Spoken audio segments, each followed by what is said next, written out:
Notamos que quita la cámara. Está. Adelante. Bien, pues buenas tardes, muchachos. Ya estamos grabando, ¿ah, Pablito? Ujú. Bueno, buenas tardes, muchas gracias por acompañarnos. Vamos a empezar esta actividad de presentación, esta plática que tenemos con tres invitados. Les vamos a presentar al ingeniero José Manuel Dorantes Fuentes. Un aplauso para él, por favor. Gracias. A la maestra Nayeli Valeriano García y a la maestra Guadalupe González Alvarado. Bueno, ellos tres son ingenieros, ¿sí? Ellos son ingenieros con diferentes especialidades, pero los tres tienen en común que han hecho muchos proyectos de trabajo de campo en zonas rurales y especialmente con comunidades de campesinos en el Estado de México, ¿sí?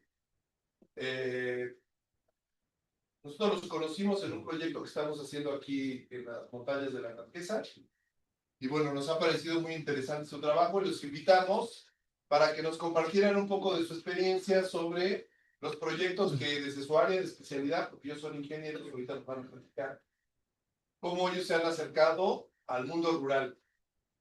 La mayor parte de nosotros no tiene contacto con el mundo rural. La mayor parte de nosotros desconocemos lo que sucede en el mundo rural y no tenemos contactos, no conocemos exactamente cómo llegar con un campesino, con ciertas comunidades. Ellos nos van a transmitir algunas ideas que esperamos les puedan servir a ustedes para en el futuro inspirarse en no solo hacer historias, hacer sus trabajos sobre lo que pasa en la ciudad, que no se olviden que también una buena parte de nuestro país, quizá la mayor parte de ella, es rural. ¿Sí? Ese es el motivo de por cual invitamos a estos ingenieros a que nos platicaran sobre su experiencia. Entonces, si quieren brevemente, empezamos con Emanuel, que nos platiques brevemente un poco tu reseña curricular y antes de empezar tu exposición. ¿Qué tal? Buenas tardes a todos. Primeramente, pues agradezco muchísimo la invitación, Sam. Compañeros, ya tuvimos por ahí el gusto de encontrarnos en San Jerónimo, Acazulco, una comunidad del municipio de Ocoyacaque, en el Estado de México. Bueno, realmente, pues yo egresé de una carrera que se llama Ingeniero Agrónomo y especialista en fitotecnia. Básicamente tiene que ver con el cultivo de plantas, para producción de alimentos, fibras y demás, ¿no? Todo lo que tenga que ver con cultivar plantas para producir diferentes satisfactores, le llamamos, incluso algodón, ¿no? Para la ropa que usamos y demás. Y pues bueno, es algo que desde niño, ¿no? Me gustó. Yo provengo de una región del sur del Estado de México, que es meramente productora de ornamentales, de flores. El 75% de las flores que se consumen en el país vienen de ahí. Pero a mí me llamó la atención otro tipo de temas, ¿no? Por eso no volví como a mi territorio. Bueno, yo egresé de la universidad por ahí en el 2010 y estuve trabajando mis primeros años en la iniciativa privada en temas de biotecnología, elaboración de productos para el manejo de control de plagas con un enfoque natural, ¿no? No contaminar la tierra y pues todos estos temas que están de hecho de moda actualmente. Ah, por azares del destino, yo renuncio un día a la empresa en la que estaba trabajando y llego con un amigo que conocí unos años antes a trabajar en algo que llamaban extensionismo, que yo no tenía ni una idea de qué era No eso. hay una obra de teatro muy famosa de hace El muchos extensionista. años que se llama El Extensionista. Yo la vi cuando era estudiante de Sí, prepa. justamente estuvo. ¿Han escuchado hablar de esa obra de teatro, El Extensionista? Debe de haber videos. Yo jamás, hasta ahorita que vi lo de tu nombre, pensé, claro, El Extensionista es una obra de teatro que nos ponían en las prepas de hace muchos años como obligatoria para darnos una idea de la realidad del campo. Sí, exactamente. Ah, es una película. Hay una película. Ok. El Extensionista. Ajá, tiene una trama bastante triste en alguna parte, es fuerte, pero tiene que ver con las situaciones que enfrentamos, bueno, las personas que estamos en este tipo de actividades, sobre todo en zonas en donde no nos conocen y de repente llegamos y nos metemos y nos exponemos a una serie de situaciones muy complejas. más como se encuentra este país actualmente. Pues tiene por ahí... O sea, peligrosas. Peligrosas. Sí, por ahí va la trama de esa película. Si gustan darle en algún... ¿Alguien ha visto la película de Canoa? También es... Anótenla por ahí. Canoa. Es un clásico del cine mexicano, Felipe Casals, si no me equivoco, y trata la historia de 5 estudiantes que en 1968 casualmente se da el movimiento estudiantil, llegan a un pueblo y en el pueblo hay hay una serie de chismes y falsas verdades y terminan casi linchándolos. Canoa de mucho. Exactamente. Canoa es una gran película. ¿Tú sí la has visto? Ajá. ¿Qué te pareció? No lo linchan a todos, pero intentan lincharlos. Ah, sí, está buena. Y luego que sí está basada en una historia real. Exactamente. Entonces, parecido al extensionista. Ajá, Sí, sigue, es sigue. parecido. Bueno, entonces, de un día para otro yo pensaba tomarme por ahí 2 semanas de vacaciones. Pero no, al siguiente lunes me presentó esa actividad. Y yo venía de trabajar con empresas, asistencia técnica de la tecnología que se elaboraba en la empresa. Y de pronto tengo un choque fuerte, porque llego con agricultores pequeños que tenían a lo mucho la secundaria, en el mejor de los casos. Y el problema primero que tuve fue el lenguaje. Yo traía como la idea todavía, ¿no? De trabajar con equipos de desarrollo tecnológico, se llaman a esas partes de las empresas, ¿no? Que se encargan de adquirir tecnología con alguna empresa y probarla y evaluarla y replicarla, ¿no? Entonces, pues de ahí, tuve mis primeras experiencias y ese fue el primer choque. No me entendían, no nos entendíamos, no estábamos hablando el mismo lenguaje. Entonces, pues bueno, pasaron algunos años, estuve trabajando en zonas un poquito complicadas, Chimalhuacán, una zona que es muy marginada también, con un problema ¿Ahí dónde está Chimalhuacán? ¿Le suena? ¿Sí? Por Texcoco. Entre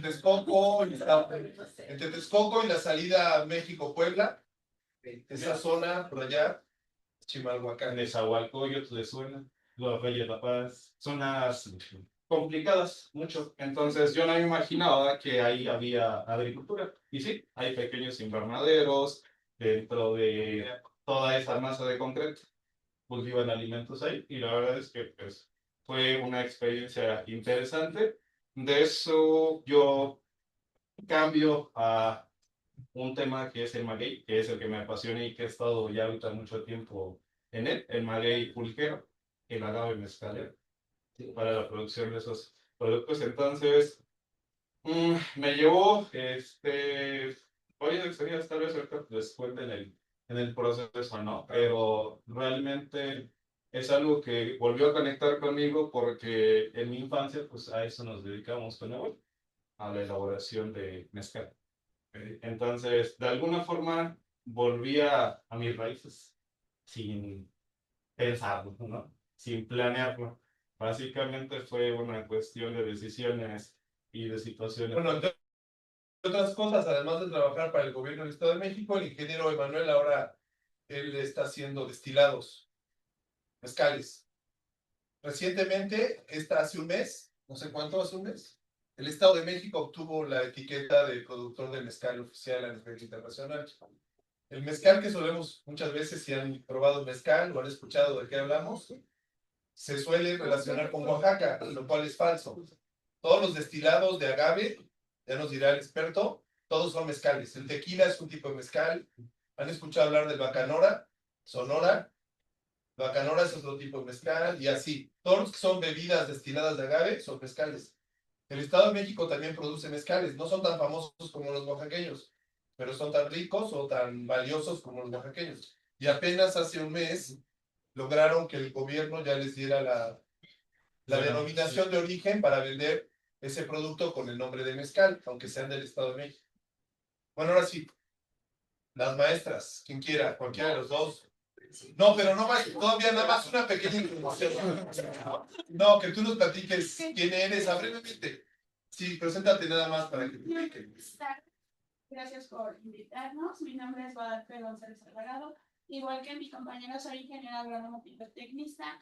Lo que quiere decir que me dedico a todo lo que es a dar seguimiento a todo lo que es la producción de hortalizas, flores, maíz, entre otras cosas. Y también tengo una especialidad precisamente en floricultura que me llamó mucho la atención porque pues las flores que vemos tan bonitas y luego leemos y así, pues está llena de muchos contaminantes agroquímicos que pues no sabemos que nos puede transmitir alguna enfermedad de la piel u otras cosas, ¿no?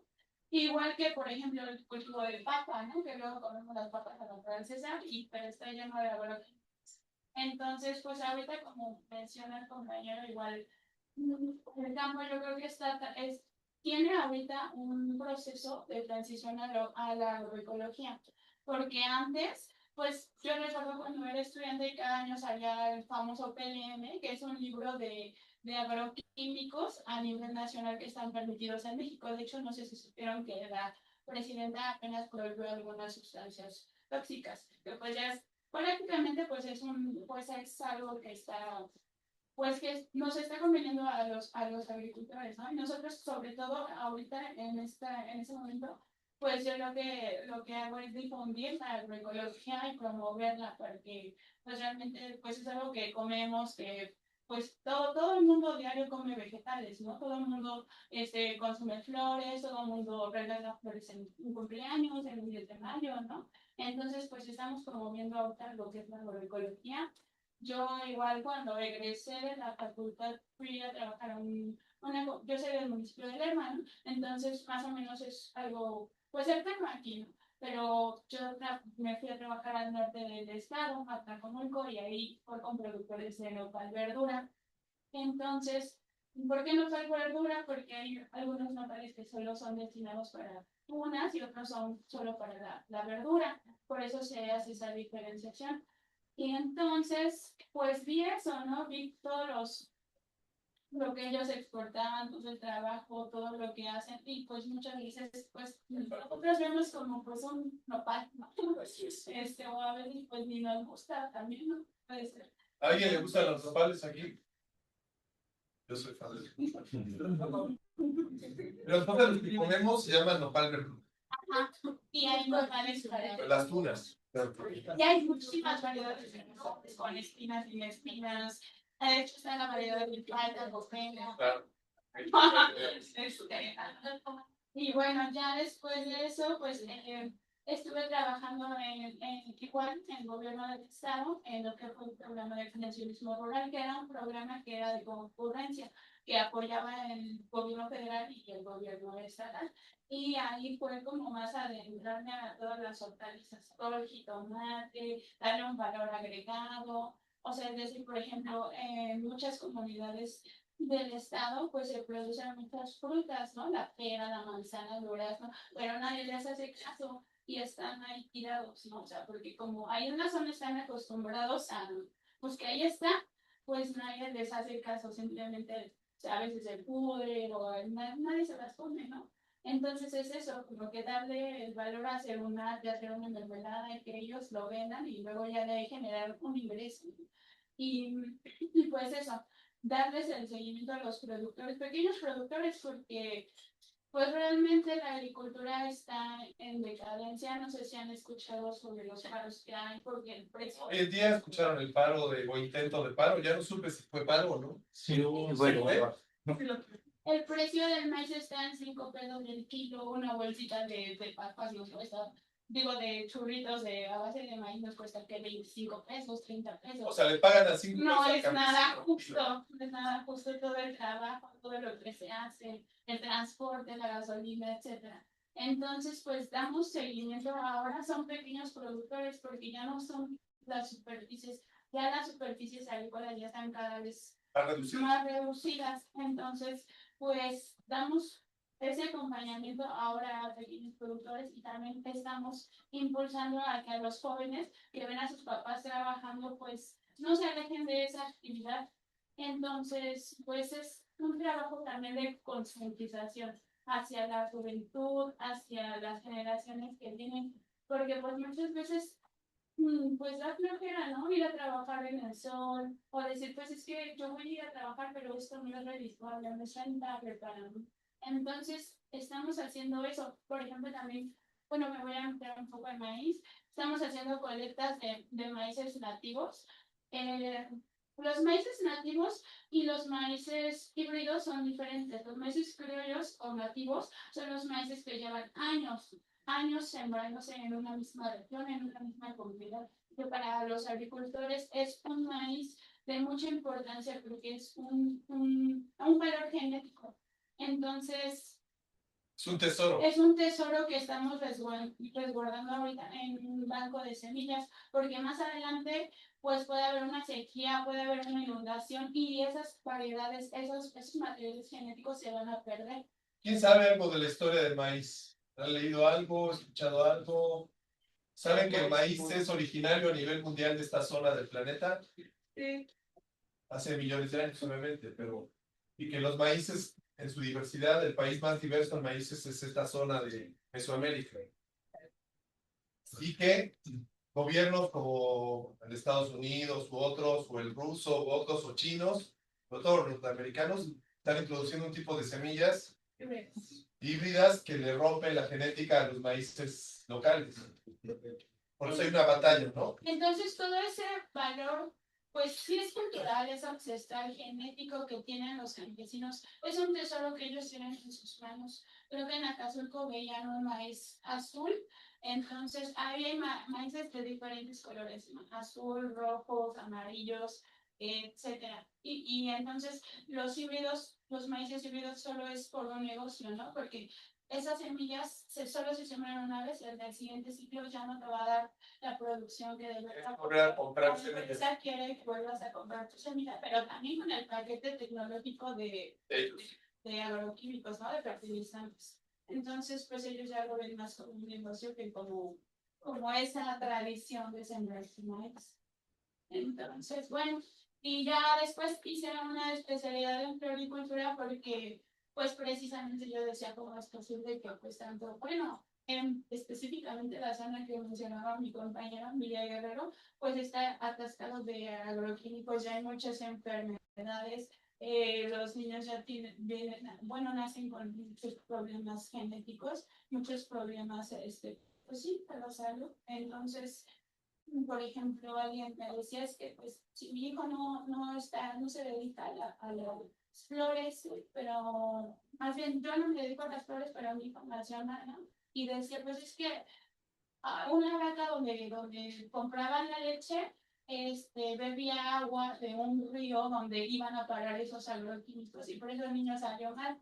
Entonces son muchas cosas en torno a todo lo que la contaminación, las enfermedades. Entonces, pues también por eso me llamó la atención bueno, y aparte son más comerciales, ¿no? Las flores. Muy bien. Pero sí, todas son cosas que desconocemos los que vivimos en la ciudad y no tenemos contacto con un pariente o con alguien que nos meta al campo. La mayor parte de gente de ciudad, los citadinos, no tenemos experiencias en el mundo rural, ¿no? Bueno, algún dato, ¿no? Para que nos demos una idea. Somos 130 millones de habitantes y solo 6 millones, se calcula según los censos, se dedican al campo como campesinos. De 130 millones. Y cada vez el campo está más en crisis porque como país somos dependientes de frutas, hortalizas, granos del extranjero. Antes éramos autosuficientes hasta los años 70, 80. En las últimas décadas México ya tiene que importar frutas, verduras, granos, y eso cada vez está más grave. Por eso es importante que la gente que vivimos en la ciudad y consumimos esos productos, hagamos algo porque esto a largo plazo mejore. Sí, y pues es lo que yo les comentaba, ¿no? Que pues impulsar, fomentar la agricultura también está esa parte, ¿no? De la agricultura urbana. Ya también muchos hacen lo que es la hidroponía. No estamos muy alejados de la agricultura. Todos, si quisiéramos, si tuviéramos la intención, lo podríamos hacer desde una planta que hagamos con eso, ya estamos haciendo agricultura. Y podemos hacer un experimento así con 3 plantitas y esta le salió una hoja, esta no le salió, o así, ya con solo el interés, ya estamos haciendo agricultura. y de preferencia agricultura sustentable o agroecológica. Muchas gracias.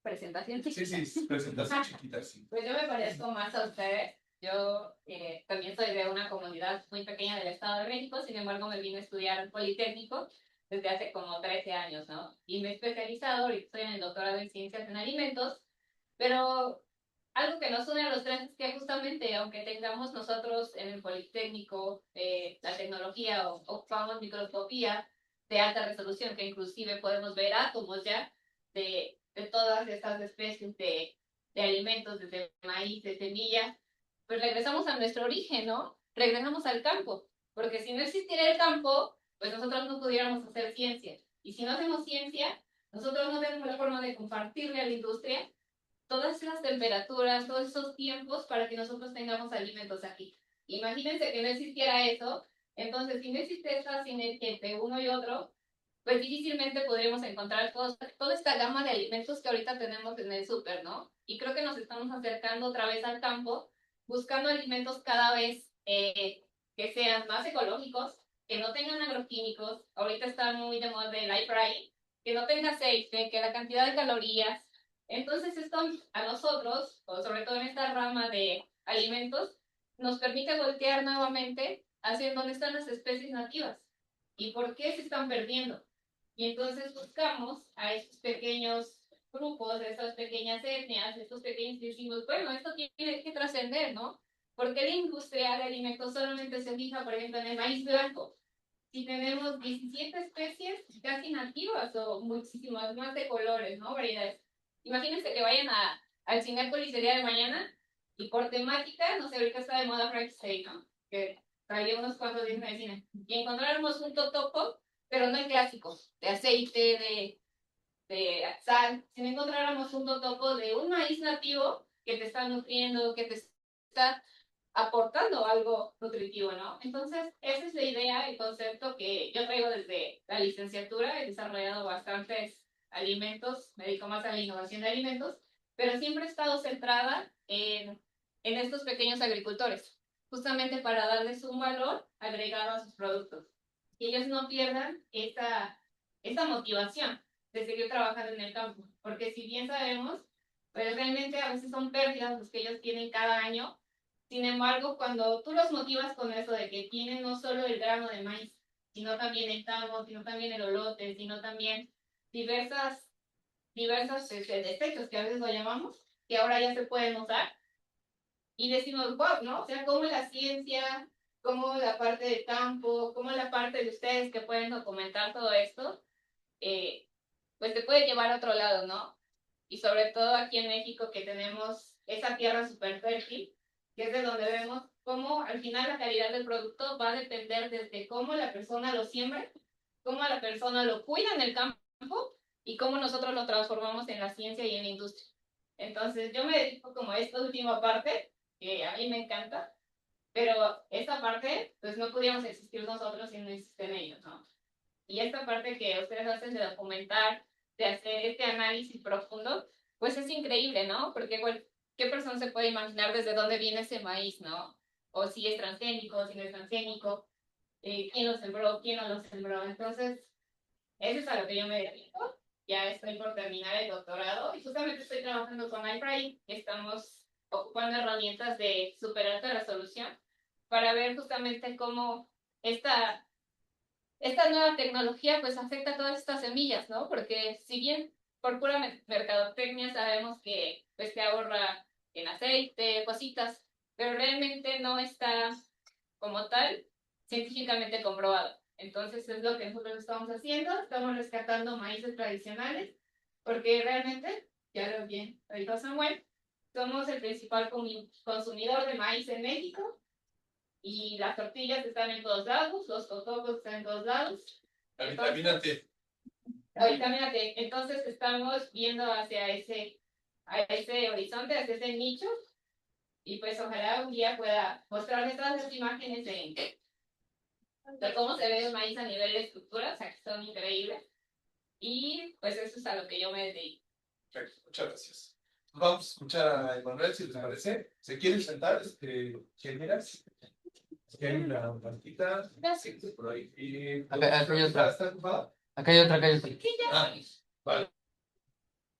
Bueno, voy a apagar la luz para que se vea. A ver si no se... Ahí está, se me veía la luz. No, se ve, se ve. Bueno, yo les preparé algo muy breve, pero traté de enfocarme un poquito a lo que me dijo en los otros de lo que ustedes hacen, lo que trabajan. Pero antes que eso, me gustaría como escucharlos un poquito a ustedes. ¿Por qué están aquí? ¿Por qué les llamó la atención el tema? ¿O están obligados?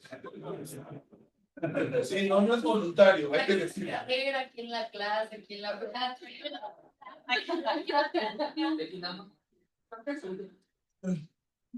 Pues aquí en la plática, porque es parte de la materia, pero pues sí parece interesante. Creo que es algo con lo que no solemos trabajar, no es algo que nos vengan a contar muy seguido, y la verdad es que suena muy interesante. Gracias. Sí, pues además de todo eso, pues la materia de estudiantes acabó ese cambio social, pues, creo que es algo que muchas veces no le tomamos con tanta importancia de la que deberíamos, pero pues ahorita me parece interesante el hecho de que todo es como tal mezcal. Mezcal, ya tengo un cliente ahí. ¿Alguien más que Bueno, bueno, más que nada está muy interesante lo que mi papá también es agricultor, está muy importante. Entonces sí siento que esta plática nos podría ayudar. Pues más que nada para la gente de la ciudad pueda entender un poco más de cómo estos, porque el año pasado fuimos con Pablo y Samuel a ver estos campos. Entonces, no sé, pues, pero sé un poco más o menos del tema y la verdad es bastante interesante y espero que todos disfruten la plática. Sí. Sí. Gracias. Sí. Pues yo porque sé de esa clase y pues también me interesa mucho este tema por el hecho de que mi familia es una empresa de reciclaje textil. Yo no soy de acá, soy de El Salvador, pero me familiarizo en todo lo que se trata de agricultura también, como también de reciclaje, por lo que es mi familia. Muy bien. Gracias. Bueno, ya tengo idea de por dónde va. A mí me encantó mucho el título de la actividad y sobre todo la última parte, ¿no? Que menciona a las comunidades campesinas e indígenas como un territorio, una tierra fértil en historias. Y pues me parece que es como muy poquito tiempo para que les contara todas las cosas que me ha tocado vivir en las comunidades que me ha tocado. He estado en varios estados de la República con diferentes tipos de personas, grupos de mujeres, grupos de hombres, de todo, ¿no? Pero traté de aterrizar un poquito más. Vamos a la siguiente. Bueno, cuando hablamos de lo rural, ya nos estamos refiriendo por cuestiones de definición a espacios muy amplios con muy poca población. ¿Sí? Se define a lo rural a un espacio, una comunidad en donde hay menos de 2.500 personas. Y hablamos de cuestiones ya numéricas, ¿no? Pero realmente este dato es interesante, ¿no? Cuando más del 50% de la población de esos espacios se dedican a actividades primarias, como son la agricultura, lo identificamos como plenamente como algo rural, ¿no? Y sería algo como esto. Una pequeña iglesia, unas cuantas casas dispersas, alejadas, sobre todo mucha agricultura, ganadería, explotación del bosque. Digo, de hecho, la palabra explotación ya no debería usarse tanto, pero es como parte, ¿no? del lenguaje que se maneja. Bueno, en la figura anterior vimos algo que es muy llamativo. En un pueblo o un pueblito normalmente, sobre todo en los mágicos, les llama la atención el paisaje. Pero en esos pueblos hay mucho más que eso, ¿sí? Hay una parte que tiene que ver con su historia, encontramos edificios viejos que muchas veces tienen algo que contarnos. Ahí sucedieron infinidad de cosas, ¿no? Que muchos de sus habitantes recuerdan. Hay conflictos también, y eso se vive en todos lados, ¿no? En esas comunidades. En esta parte, esa imagen representa un tema importante que es la cosmovisión, ¿no? Cómo se ve el pueblo, cómo se ven las personas, sobre todo en comunidad, respecto a su entorno, a su ambiente, en lo que creen, ¿no? Es un tema más, llamémosle, espiritual, ¿no? Cómo ellos se ven como parte de su entorno. Hay algo muy importante que muchas veces no se nota a simple vista cuando llegamos al lugar y tiene que ver con el conocimiento que tienen esas comunidades. ¿Han visto por ahí anuncios de tours de hongos? Para consumir hongos, para reconocer hongos. Pueden ser alucinógenos, no solo. También hay esos tours, ¿no? Bien. Bueno, todo eso implica el conocimiento de generaciones de personas. ¿Sí? Los padres, los abuelos que han transmitido a sus hijos ese conocimiento. Danzas, rituales, todo eso sucede en un pueblo. Y algo que es importante, que es la lengua. No todos los pueblos a los que vayamos hablan español. ¿Sí? Buena parte de ellos tienen todavía o conservan la lengua que tenían mucho antes de la colonia. Entonces, forma parte de todo esto y van a darse cuenta que la lengua tiene muchísimo que ver con varias cosas. Siguiente, por favor. Bueno, pero, ¿qué está sucediendo? Y no solamente en México, sino en muchos países. Las historias se están muriendo y nadie las está. Sí. Aquí puse un dato que a mí me pareció impactante, ¿no? Realmente hablamos que desde cuando llegaron los españoles a ese territorio, en el proceso de colonización, había unas 350 lenguas que se hablaban en este país. Bueno, en el territorio que ahora forma este país, ¿no? Y de todas esas, a partir de 1924, ¿qué sucedió por ahí de 1920? Historia. Después de la revolución, La SED. exactamente, la SEP es el aparato de construcción de homogeneidad más eficaz que ha habido en este país, porque impuso una sola lengua y con eso atacó el resto de las lenguas, que son estas. Sí, entonces recientemente se están incluyendo en toda esta parte de la parte educativa la enseñanza de ciertas lenguas, ¿no? Como ahora buscando rescatarlas, pero en su momento hubo justo, como la palabra, se homologó todo al español. ¿Y qué sucedió? Que 282 lenguas se extinguieron, ¿no? Y sí, Es que me recordó, no sé si hayas visto la película Sueño en otro idioma, que es o sea, es de realismo mágico, o sea, no es de una lengua en específico, pero es como de una lengua que está en Veracruz, como que se va perdiendo, pero se supone que la lengua tiene todo como magia dentro de ella, y si se pierde la lengua, obviamente se va a perder como toda esa comunicación obviamente es realismo mágico, pero pues siento que a ti te llamaría llama Sueño en otro idioma, y pues, como que trata de este tema. y tocaste algo clave a lo que quiero como ver con esta lámina, ¿no? Porque cuando una lengua muere, realmente lo que está muriendo no es un idioma, es un pueblo completo.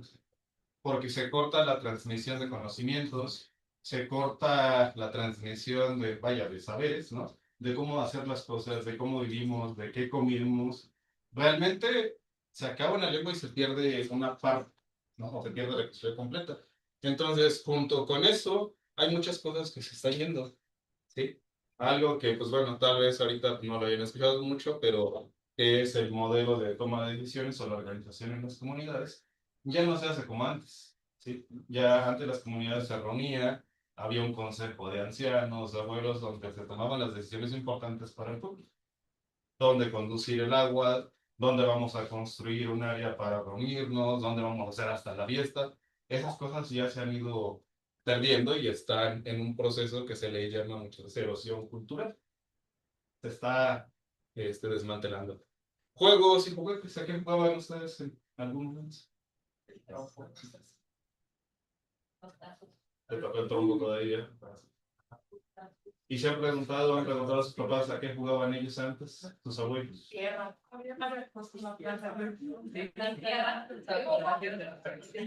Entonces, esto ya no pasa, ¿sí? Muchas, actualmente, ¿sí? Y está súper de moda ahorita el tema de la generación Z. Ya no se puede más que en el teléfono, más que en la tablet, ¿no? Entonces, esas cosas se han ido perdiendo y si lo notamos aquí, en una zona urbana, en el campo se nota mucho más. ¿Sí? Ya pocos niños son los que juegan y utilizan su imaginación para transformar su entorno, para darle sentido a una rama, a un cono, ¿no? De un pino o cualquier cosa, y se va. Algo que sí nos duele, el tema de la gastronomía. ¿Sí? Muchos ingredientes con los que se cocinaba, carnes, hortalizas, ya no están, ya no se encuentran en los mercados. Algo que decía Nayeli Lupita, ¿no? Ya se está como estandarizando, ya solamente son tomates, son pimientos, la diversidad de alimentos se está reduciendo mucho. Y antes teníamos opciones en cantidades. México es considerado un país, se llama megadiverso, tiene muchísimos recursos naturales todavía, a pesar de la destrucción tan enorme que ha habido. Pero si hacemos un inventario prácticamente, leía por ahí algunos datos que hemos perdido más del 45% de los alimentos que encontramos en los mercados. ¿No? Entonces, en los supermercados ni se diga, ya no tanto. Y la biodiversidad, plantas, animales, agua, todo eso, lo hemos estado perdiendo por procesos que tienen que ver con un aprovechamiento indiscriminado, la tala de árboles sobre todo, y algo que abreviamos porque en muchas zonas no hay también esa libertad de hablar tan abiertamente, buen espacio. El tema del crimen organizado, desgraciadamente, afecta mucho todos estos procesos o acelera, ¿no? Que suceden. Entonces, pues bueno, ¿a qué se debe a que esté sucediendo todo esto? Bueno, tiene que ver con un proceso social bastante complejo, ¿no? Pero que se aterriza en cosas, ¿no? Que tiene que ver con la pobreza y marginación y en consecuencia migración. Entonces, muchas personas buscando otras oportunidades salen de sus pueblos, no regresan a los mismos, sus hijos nacen en otros espacios y poco a poco se va perdiendo el conocimiento y todo esto. Entonces, yo me centré mucho en este punto que tocaba hace rato, con el tema de la pérdida de una lengua, ¿no? Y me quedé muchísimo. Se pierde una lengua y se pierde absolutamente todo. Siguiente, por favor.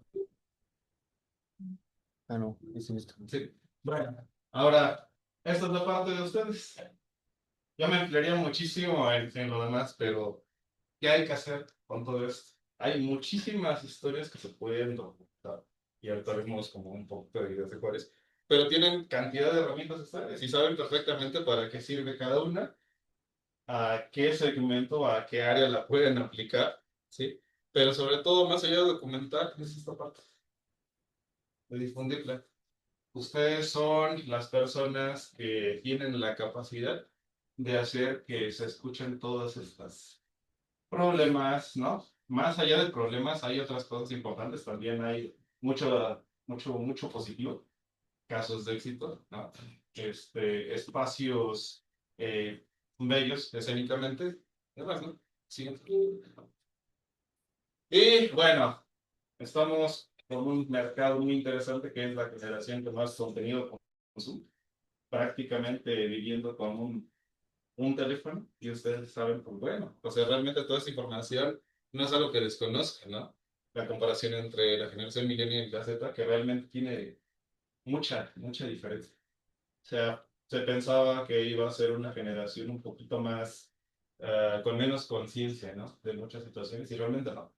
Está consumiendo muchísimo contenido que tiene que ver con los temas que les comento.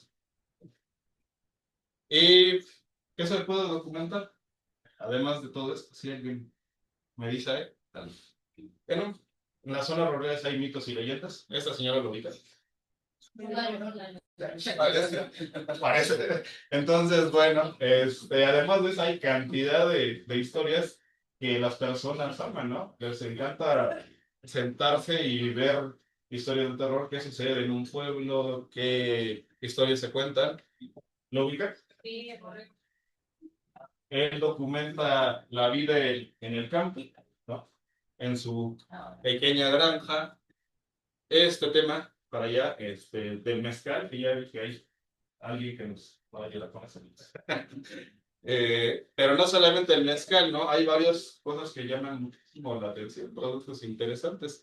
El tema gastronómico, todavía, a pesar de lo que les comento, hay muchísima riqueza en los pueblos de México. Las costumbres, la forma en cómo se relacionan, en qué creen, y este casos de éxito, superación, que poco lo he visto. Esa persona con el sombrero que ven ahí, lo conocí en algún momento, es una de las experiencias que he tenido. Estudió hasta cuarto año de primaria, cargador de la central de abastos, andaba con su diablito, y seguramente ustedes han consumido los productos, ¿sí? ¿Conocen las ensaladas y los productos de Mr. Lord?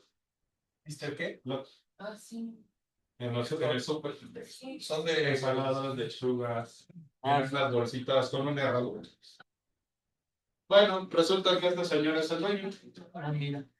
Una persona que estudió cuarto año de la primaria, que dormía los pasillos de la central de abastos, y que un día, después de las relaciones que hizo ahí los amigos, decidió irse de la central y a sembrar en un pequeño pedazo de espinacas. De eso vive, creció, en algún momento trajo maquinaria de China, y ahorita es un monstruo, pero que también tiene una parte filantrópica interesante. Dona muchísimo de sus productos a bancos de alimentos. Tiene reconocimientos del rey de España, y aquí está con personas muy importantes tratando temas de el hambre en el mundo. Entonces, esas historias existen en el campo con personas que menos nos imaginamos. Yo conviví con él prácticamente 3 días y en el último me enteré de quién era. Entonces, para mí fue un choque importante el conocer eso. Y hubiese querido haber tenido una cámara o la habilidad para poder hacer eso que hacen ustedes, ¿no? Documentarlo y tal vez no contárselo así, solamente tener una foto, sino otra forma en donde mucha gente conociera una historia que es digna de admiración y que seguramente inspiraría a muchas personas, a muchos jóvenes en el campo, a hacer lo que él hizo tal vez, y en su propio ambiente, en lo que les gustó hacer. Bueno, la siguiente, por favor. Bueno, casos de éxito, ubican también a ellos. Sí. 3, 5, 7 millones de vistas, tratando temas que tienen que ver con el pulque. Bueno, con él me tocó también hacer un tema de colaboración. Ese trabajo se hizo en Ixtapaluca, con un grupo que trabajé con Madrid, haciendo productos derivados del pulque. Y bueno, él hace temáticas diversas, sobre todo temas en países, ¿no? En situaciones complicadas. Le interesó a Madrid en un momento que hablamos, ¿no? Entonces vino, se difundió y se conoció mucho de ese trabajo, ¿no? Entonces hizo una proyección del trabajo de Quiero, como se llama la persona que iba a Madrid por Raspa y ese pulque, para que se conociera en cantidad de lugares. Vaya. Eso no lo sabemos hasta dónde llegó, ¿no? Temas sobre contaminación y bueno, todos ellos que se dedican a estar en espacios, comunidades. Siguiente, por favor. Entonces, pues, bueno, seguramente de aquí hay muchos con potencial para llegar ahí y mucho más de. En mi experiencia, lo que hice, trabajar, bueno, empezamos así, productores de maguey, tirando ahorita, bueno, aplicando composta entre plantas para ayudar a su crecimiento. Una persona ya, pues, a punto de consumir el fruto de su trabajo, urge. En esa comunidad que estuve solamente se producía eso. Había una competencia muy grande porque todo el mundo hacía pulque. ¿Esto dónde fue? En Ixtapaluca, en el Estado de México, en la parte del oriente. ¿Qué es? Entonces, Zona urbana de la Ciudad de México. Bueno, del la Valle. periferia. Ajá, Del es Valle. como una zona que está en la esquina, donde se cultivó maguey por muchos años. Y pues de pronto se vieron la necesidad, bueno, la parte que me encargó el gobierno del Estado fue diferenciar la producción, hacer productos que se hiciera algo distinto. Y pues el trabajo con ellos fue un poquito complicado. Temas de machismo. realmente fue complicado y además uno hacía nombre y tenía compañeros mujeres, pues más difícil para ellos todavía. Pero de aquí, bueno, si vamos a la siguiente, por favor. ¿Qué sucedió? Me tocó desarrollar alrededor de 15 productos. Pero uno fue el que tuvo más trascendencia. No sé, tal vez lo hayan escuchado, seguramente, tal vez no. Paletas heladas de pulque. ¿Sí? Ahorita vamos a ver. Bueno, para empezar, ¿quién ha probado el pulque? Así el cliente es como. Mejor no hubiera estado. Bueno, entonces, Yo, por ejemplo, nunca había escuchado de las pulcaletas. y ahorita van a ver. Las he probado. Sí. No, no los venden en Oaxaca. No, sí. Ahorita van a ver qué pasó. No, Sí, en Oaxaca y en muchos lugares. según yo lo tomé.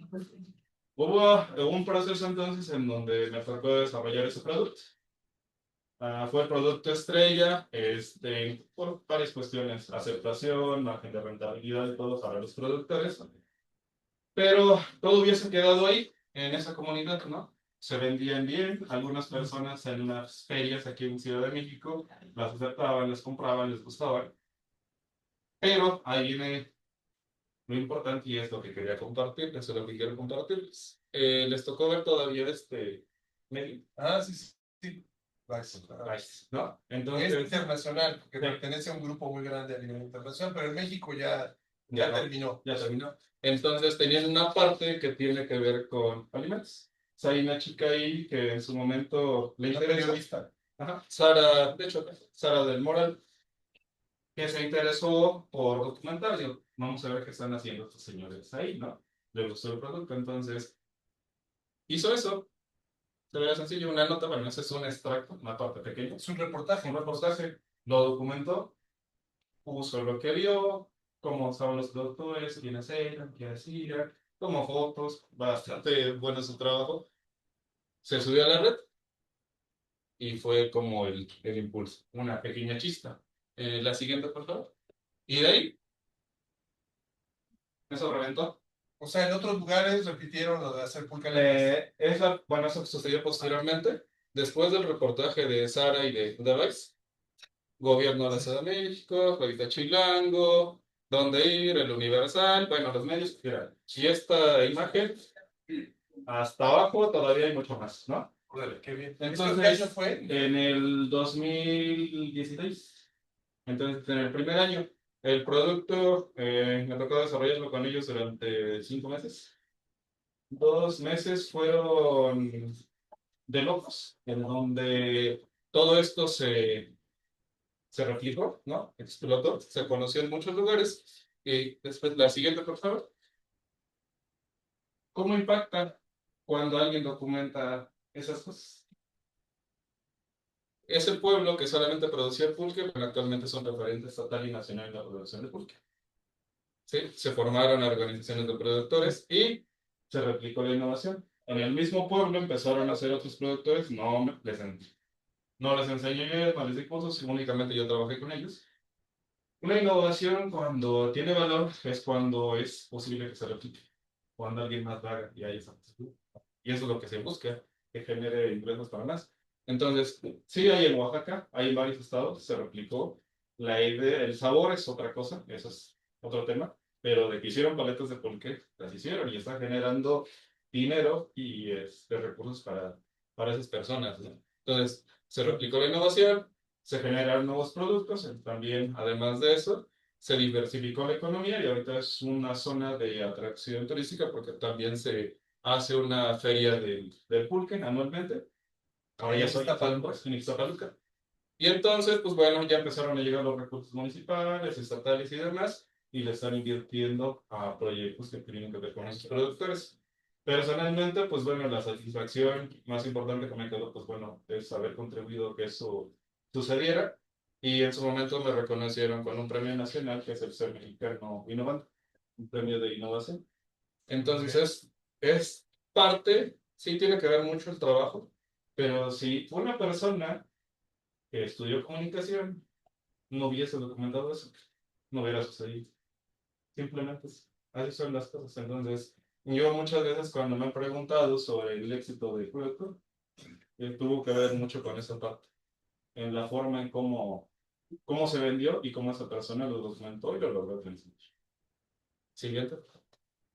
Entonces, pues bueno, tienen muchas cosas que hacer. Espero que en algún momento alguien se interese por ese espacio fértil, como bien lo dijo nuestro Samuel. Y me gustó eso que encontré por ahí, que tiene que ver con eso, ¿no?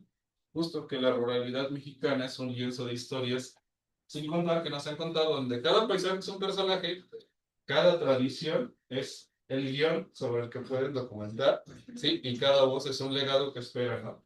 Mentes creativas que logren que, pues esas, que hagan cosas potentes. Y nada más. Muy bien, gracias. Adelante, Nayeli.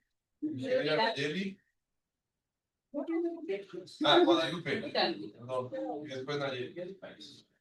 Bueno, yo la verdad es que lo traje, bueno, traje esta presentación de manera pues más visual para que pues no se duerman. Ay, es cierto. Más que nada, esta es una experiencia laboral de lo que he trabajado con grupos de productores, de toda la labor que ellos hacen, de, pues que más que nada ustedes estén enterados de todo el trabajo que conlleva una ensalada. Entonces, pues eso, más que nada es, me voy a ir rápido porque son fotos.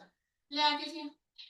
Ya hablábamos del extensionismo. ¿Qué es el extensionismo para quien no le quedó claro? ¿O alguien sí le quedó claro lo que explicamos sobre el extensionismo?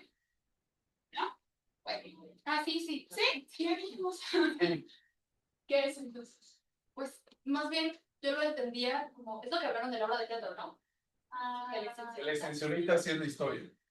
Pues lo que yo entendí son como la manera en la que ustedes quieren hacer llegar la información de lo rural, tanto como los medios internos, o sea, tanto entre ellos como hacia las personas que no por las culturas, digo, a las regiones rurales.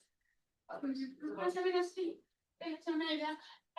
Bueno, el extensionismo rural es la labor que yo he hecho desde que salí de la facultad, que es atender a grupos de personas, de agricultores, para darles un acompañamiento técnico, porque muchas veces ellos ya tienen una experiencia de generaciones atrás y nada más por algo mal que hacen o por una dosis de un fertilizante o algo que no aplican, pues nosotros podemos incidir y cambiar que ellos lo hagan de una manera correcta, ¿no? Desde las bases, digamos que ellos tienen la parte práctica y nosotros nos complementamos con ellos en una parte teórica, porque realmente no vamos a llegar a ver a los productores a decirles, pues todo lo que está haciendo desde hace años está mal. No es tampoco ese el objetivo, ¿verdad? Entonces es un proceso informal que busca difundir conocimientos, tecnología sobre todo, porque ya hay muchas variedades. Por ejemplo, las semillas, ¿no? Las semillas de jitomate, por ejemplo, ya son semillas también que, como en el caso del maíz, casi la mayoría de las semillas vienen de Estados Unidos y ya nada más se siembran una vez. Entonces, eso es lo que estamos creando, que son productores dependientes de una empresa transnacional, ¿no? Hace poco fui no sé si hayan escuchado sobre la Expo Agroalimentaria en Guanajuato, en Irapuato, cada año se hace y es pues de las expos más reconocidas a nivel nacional y pues venían empresas asiáticas, argentinas, Estados Unidos y pues te das cuenta, ¿no? Que nuestros agricultores son dependientes de estas empresas. Entonces, pues, esta es una de las labores que yo creo que es importante resaltar. El trabajo que hacemos como extensionistas o como facilitadores, ahorita nos llaman, es crear. Entonces, el término extensionista se sigue ocupando, ¿es válido usarlo? Sí. No es No. despectivo, sonora. Sí lo es, pero por una cuestión de política lo han cambiado, porque lo ven de una forma negativa. Entonces, lo han cambiado más al término de facilitador Okay. Un extensionista es un facilitador de procesos. momento porque es algo que iba a facilitar la tecnología, facilitar las semillas, facilitar los recursos. Es lo que, el objetivo es esto, ¿no? Que los agricultores no sean dependientes de estas empresas, sino que sean productores independientes, ¿no? Que ellos mismos generen sus semillas, que ellos mismos generen sus insumos, que ellos mismos comercialicen, que la comercialización ahorita es uno de los problemas más grandes que tienen los Que agricultores no haya por la intermediarios. cuestión de los intermediarios. Yo sé. Entonces, bueno, ya van a ser puras fotos, por favor.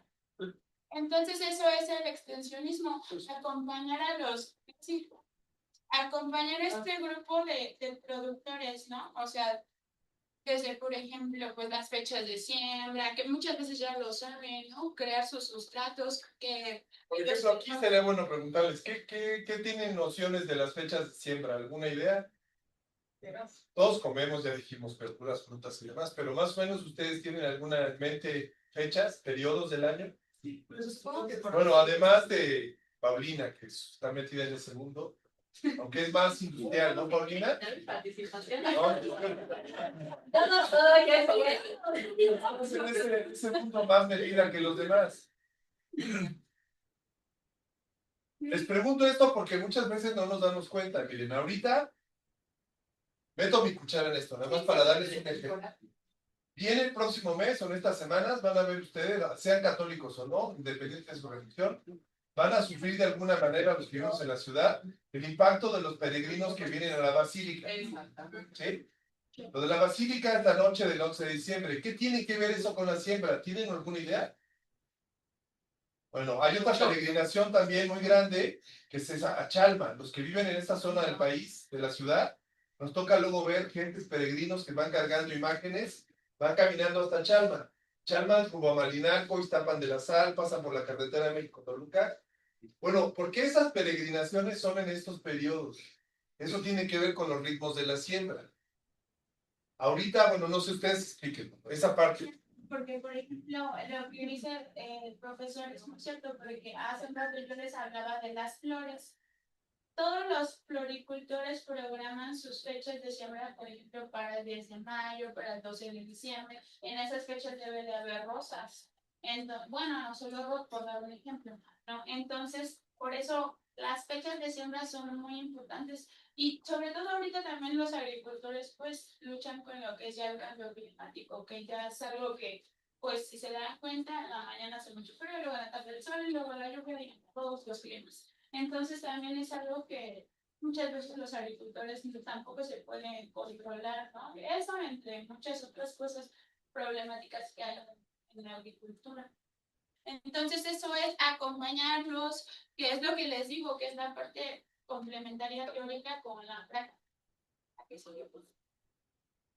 Y bueno, pues, ¿qué es lo que hacemos? Acompañamiento a sus actividades ya cotidianas, ¿no? Por ejemplo, muchas veces ellos se encuentran, la que sigue, por favor, enfermedades o plagas y no saben, como que todo lo solucionan de una misma forma. Cuando hay plagas que no se eliminan con el mismo ingrediente activo, con la misma insecticida que una larva, con una pupa, con un adulto. Entonces eso es lo que nosotros, bueno, nuestra labor, todo esto es sobre experiencia, pues laboral. Sí. Por ejemplo, el caso de éxito que dio mi compañero, nosotros tenemos que hacer que los productores innoven en el campo, es decir, que sus productos sean diferentes a de todos los mercados, porque de por sí ellos ya luchan por comercializar a ellos solos. ¿Cómo van a hacer que sus productos sean diferentes, ¿no? Por ejemplo, aquí, ¿no? Haciendo compostas, que sea natural, etcétera. Hay una pregunta ahí, para cuestiones prácticas, para nuestra vida. Cuando a uno le ofrezcan las verduras o frutas, ¿qué recomiendan ustedes? Así comprarlas No hay sin manera, saber. no hay manera de saber. O sea, podemos estar consumiendo muchas veces productos que son de agua contaminada, Es que que, pasaron por agroquímicos, por que nos ejemplo, venden como orgánicos y son fácilmente orgánicos. es que, por ejemplo, ir, no sé, a Xochimilco es una experiencia muy interesante porque, bueno, se ve la parte de la chinampas, todo es bonito, pero hay una contaminación importante por metales pesados, plomo, arsénico, cadmio y demás. Y hay plantas particularmente como las lechugas, ¿no? Son las que más nos llaman la atención, que lo absorben y lo almacenan en las hojas. Entonces, Son más vulnerables las lechugas. ajá, en eso sí, acumular unas que se llaman nitratos, que a la larga nos producen leucemia, ¿no? Tema ahí en la sangre. Entonces, es difícil y eso es algo que se tiene que trabajar mucho con el tema de la agricultura orgánica, agroecológica y algo que se llama trazabilidad, ¿no? En algún momento poder saber de dónde viene la lechuga que estás consumiendo, que se está cultivando de una forma responsable. Entonces, desgraciadamente, yo me atrevería a decir un porcentaje muy alto, ¿no? Pero el 90% y algo así de lo que consumimos tiene una cantidad de agroquímicos importantes residuales. Sí, porque muchas veces se usan muchos Claro, productos claro. para mantenerlas O sanas. sea, no hay manera de... No, más que el único lugar que nos da cierta garantía y realmente no tanto son los supermercados en donde los productos vienen etiquetados de alguna forma como orgánicos, algunas lechugas hidropónicas que vienen con un empaque, que viene quién la produjo, en dónde y demás. A eso se tendría que llegar de alguna manera, pero cuando las vemos en un mercado además no sabemos de dónde vienen realmente y cómo se hizo. Ni saber si son nacionales, internacionales, tampoco. Normalmente las que son de importación vienen en empaques, entonces ahí es más fácil. Pero aún así hay muchos agroquímicos que se toleran, ¿no? Todavía. No hay un sello de garantía así. En Ciudad de México hay algo que se llama Sello Verde, que impulsó la CORENA, la Comisión de Recursos Naturales y Desarrollo Rural, para identificar productores que hacen todo esto con buenas prácticas. Entonces, hay mercaditos que son como orgánicos, agroecológicos, en donde sí hay ciertos como procedimientos para que puedan vender ahí. Entonces, ahí sí podemos confiar de alguna manera, pero en otros no.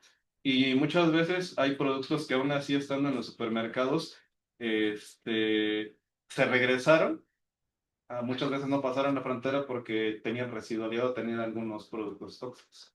No lo regresaron y se distribuyen acá en el país para no perder, ¿no? No suceden algunos que son muy perecederos, ¿no? Como lechugas, pero hay algunos que tienen un poquito más se le llama vida de anaquel, cuánto dura desde que se compra hasta que se compra. Ajá.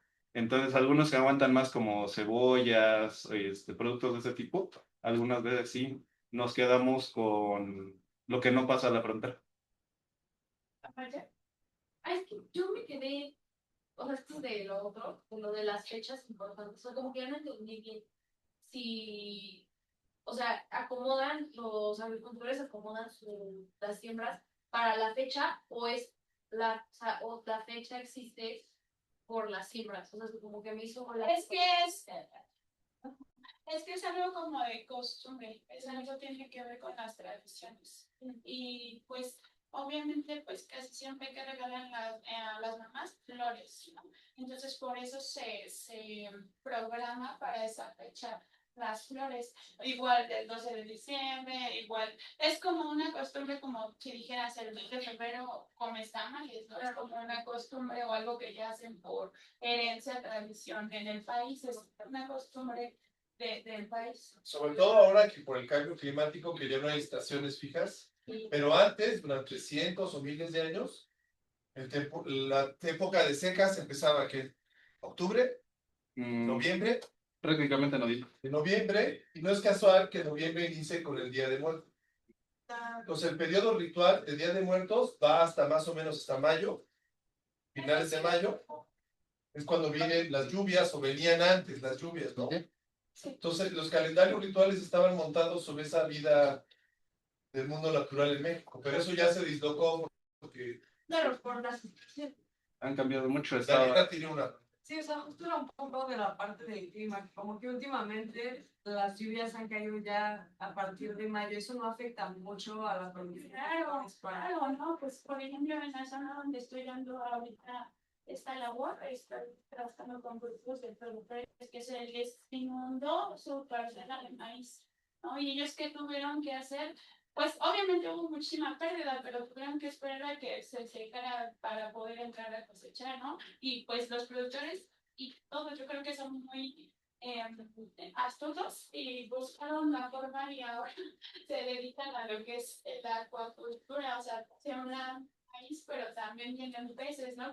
Como truchas y otros. Entonces es eso, es como buscar una solución.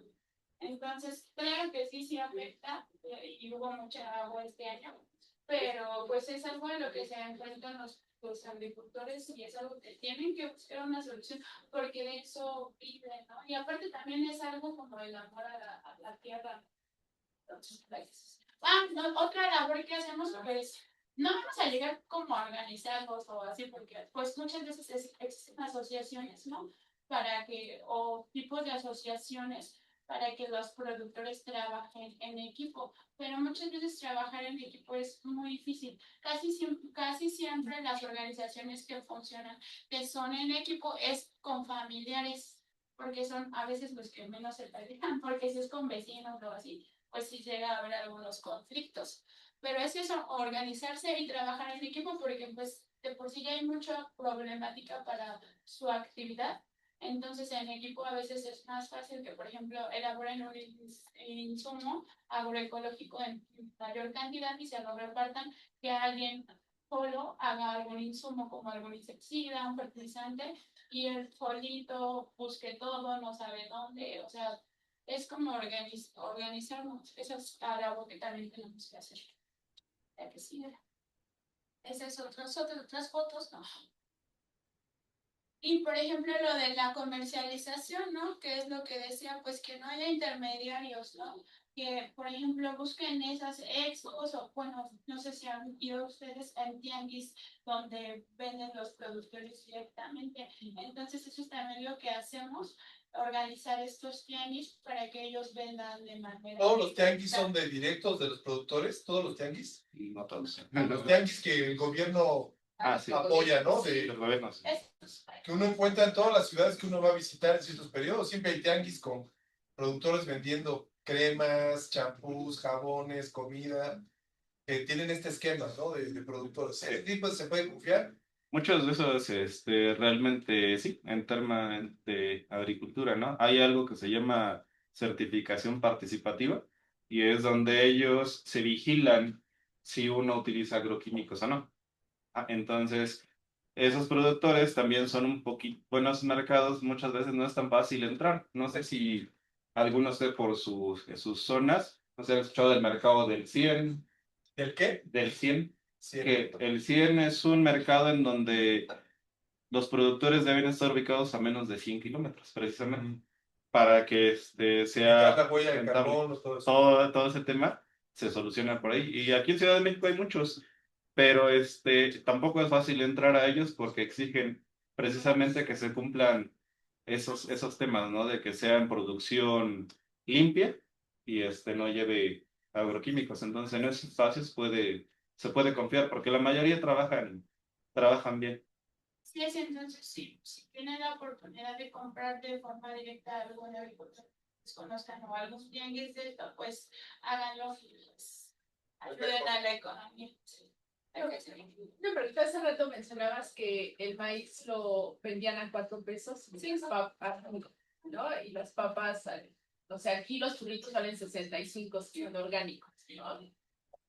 ¿Cuál sería como el precio justo para los agricultores? O sea, vender realmente el maíz a precio justo. O sea, ¿cuál sería el precio recomendado? Recomendado. Pues es que más bien ahí tienen que hacer un balance, ¿no? Tienen que ver pues cuánto gastan, cuánto invierten. Más bien ahí depende de cada productor, porque no cada productor va a gastar lo mismo dependiendo de la superficie que siembre o dependiendo, por ejemplo, de la variedad que siembre, si compró su maíz, o sea, ahí es algo que cada productor debe de establecer, pero por eso ahorita se están poniendo como un precio medio justo. ¿Los que hicieron el paro son productores pequeños? ¿Son grandes productores? La mayoría son grandes O sea, que producen toneladas de maíz. y ellos son al ser más grandes, son más eficientes en sus procesos y son capaces de producir más barato. Y si ellos están manifestándose, quiere decir que algo está mal, ¿no? Realmente, producir, bueno, una tonelada, bueno, les doy el dato, son 1000 kilos de maíz. Es como se mide, ¿no? ¿Qué tanto se produce en un terreno? Cuesta producirla actualmente entre 35 y 37,000 pesos. Una Una tonelada. tonelada, 1000 kilos. Entonces, el precio analizado, considerando promedios, ¿no? Del norte del país, está empezando desde Sinaloa, Jalisco y hasta la parte baja, realmente se tendría que estar comercializando el maíz para que fuese un tema de justicia en 17 pesos. O sea, cuesta 4 veces menos de lo que Sí. su valor real debería de ser. Entonces, ese debería ser... O sea, el kilo de considerado- tortilla, si fuera así, nos debería costar 80 pesos. No, menos. Si lo multiplicáramos por la Ah, bueno, proporción, haciendo en esa parte de o proporción. 75 pesos. Sí, pero pues bueno, es una cuestión difícil de llevar. Ahí el tema del precio del maíz es un poquito complejo, tiene que ver porque pues bueno, el maíz cotiza en Chicago, una bolsa, ¿no? Entonces, los agricultores estadounidenses están subsidiados y además utilizan tecnología transgénica que les permite ahorrar muchísimo en sus costos de Y producción. produce mucho maíz que viene acá. Ajá. Y ellos pueden producir barato, entre 3 y 4 pesos Y no el pierden. kilo, sin perder. Pero buena parte del dinero que invierten ellos, pues es subsidio del gobierno estadounidense. Entonces, ahí viene el tema. Para el gobierno de México es más barato comprar maíz en Estados Unidos a 3 A pesos. precio internacional. Ajá. Comprarlo, traerlo acá, que comprar a sus mismos agricultores, que por las características que tienen, no logran competir con ese precio. Ese es el O sea, muchas de las medio de las... tortillas y derivados del maíz que consumimos son de granos cultivados en Estados Unidos, Ah, no en México. no. Una pregunta, o sea, el precio, o sea, ¿cómo se calcula el precio del maíz? Porque no sé si es similar al del aguacate, o sea, que básicamente podemos hacer tal. Y bueno, no sé cómo explicarlo, pero no sé si es similar. Ustedes qué saben. ¿O cómo llegan al cálculo del precio? Es por el precio internacional. ¿no? Sí, De son Chicago. precios a futuro. Entonces se hace como una estimación de cuánto maíz se va a producir y se determina el precio. Vaya, como sucede en la bolsa de valores. Y dicen, el maíz de la cosecha del año siguiente se va a gastar en tanto. Y es como de alguna forma Por eso el gobierno se queja, ¿no? Y dice, ¿cómo?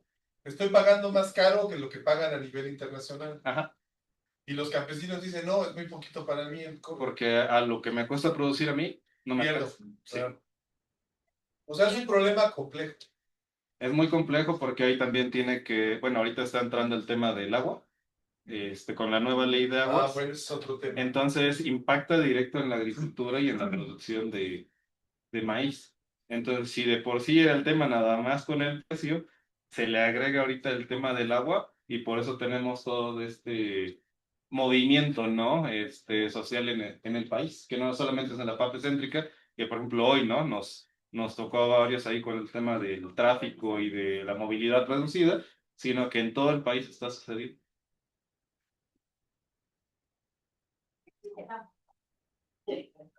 ¿Hablaron de la ley del agua nueva, pero no. ¿Cuál es la ley? El problema a grandes rasgos, ¿cuál es? La ley del agua. La ley del agua, bueno, tiene que ver ahorita con, bueno, se le llama una distribución más justa. Hay algo que se llaman concesiones, que han operado por muchos años. Digamos que ustedes en su casa cavan un hoyo, extraen agua y el gobierno te da un permiso como para explotarla, ¿no?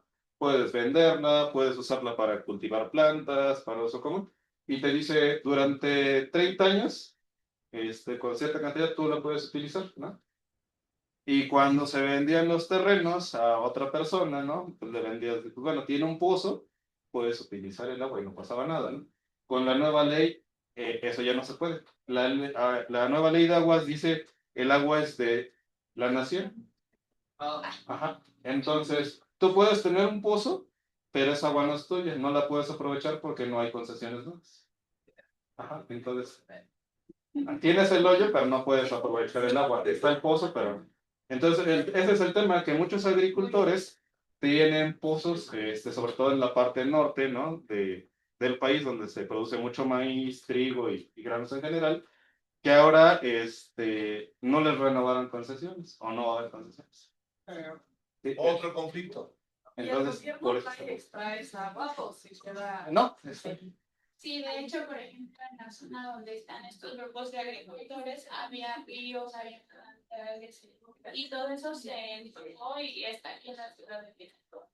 Entonces, más se limitan estas actividades. Entonces, pues, y que pues, déjenme decirles que la agricultura es de las que más agua utiliza por el volumen, ¿no? Del riego. Ahí hay muchas cosas que hacer, tecnificar el riego, o sea, utilizar menos agua para producir lo mismo o más, que se puede, pero no se ha hecho, entonces se gastan cantidades enormes de agua y pues tenemos escasez, ¿no? No sé si se han dado cuenta que de pronto hay menos agua. No sé si ha tocado vivir aquí, pero hay muchas zonas en el país en donde antes había abundancia, tenías agua toda la semana y hay algunas veces que resulta que un día o dos no hay, ¿no? Y tienes que almacenarla y todo. Entonces, es un tema bastante complejo y tiene que entrar. ¿Alguien de aquí vive en el oriente de la ciudad? ¿Cuál es el oriente? El oriente es donde está el aeropuerto, la salida a Puebla y el aeropuerto. Para los que viven en la zona poniente no tienen tanto problema de agua porque el agua viene de acá arriba y baja por aquí. Pero los que viven en el otro extremo de la ciudad, el agua va bajando y se va perdiendo en el camino. Y prácticamente en las zonas de allá del oriente, que es Iztapalapa, Chimalhuacán, todas esas zonas, Nezahualcóyotl, ahí tienen muchos problemas de agua. Esos temas, bueno, ahí me faltó igual comentar, perdón ahí Lupita, creo que es importante. Desgraciadamente en este país es muy difícil, muy peligroso y muy complejo trabajar en esos temas. Documentar los problemas ambientales, lamentablemente es una especie de sentencia de muerte. Sí, han pasado muchas cosas Hay mucha violencia. desagradables, ¿no? En torno a las personas que defienden, documentan y hacen visibles esos temas, es complicado. Entonces también yo creo que, pues no es la intención asustarlos, pero desgraciadamente es una realidad que se vive en este país, ¿no? Entonces el tema ambiental es muy sensible. México es el país más peligroso para los periodistas. Exactamente, no, pero sobre todo para los ambientalistas, México es un país donde más se necesita defensores del medio ambiente, ¿no? Bueno, avancemos para... Sí. ¿Pregunta, duda alguien alzó la mano? Venga. bueno, entonces, miren, estas ideas es lo que, como por ejemplo, lo que comentaba mi compañero Manuel, dar valor agregado a sus productos. Por ejemplo, ellos ya utilizan todas las plantas medicinales que hay en los cerritos, pues tradicionalmente hacen tés, o se curaban antes con sus abuelitas les decían, pues tómate este té y ya te va a quitar el dolor del estómago, ¿no? O hazte una pomada y ya te va a relajar los músculos o algo así. Entonces, es retomar todo lo de antes, pero dándole un valor agregado, como hace rato les mencionaba, ¿no? Si se están cayendo las peras, si se están cayendo las bananas, ¿por qué no haces un ate? ¿Por qué no haces una mermelada? ¿Por qué no, pues sí, los tratas de comercializar de una manera diferente? Entonces, eso es otra de la labor, ¿no? Por ejemplo, Emanuel, ¿no? Que innovó con las pulgaretas, ¿no? Quién sabe cuántas cosas hacen estos productores y no se está documentando, ¿no? Que ahí es donde ustedes pueden llegar a hacer esa labor, ¿no? Que fue muy valiosa en este caso. Entonces, pues todo eso hacemos, ¿no? Licores con sus frutas, con popes, muchas cosas que se pueden hacer. Sí, bueno,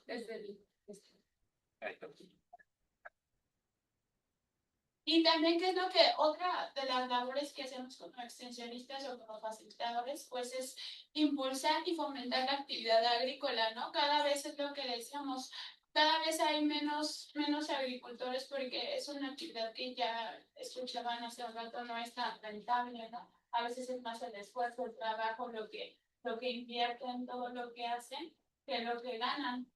Y a veces es como les decía hace rato, por amor a sus tradiciones, a su tierra.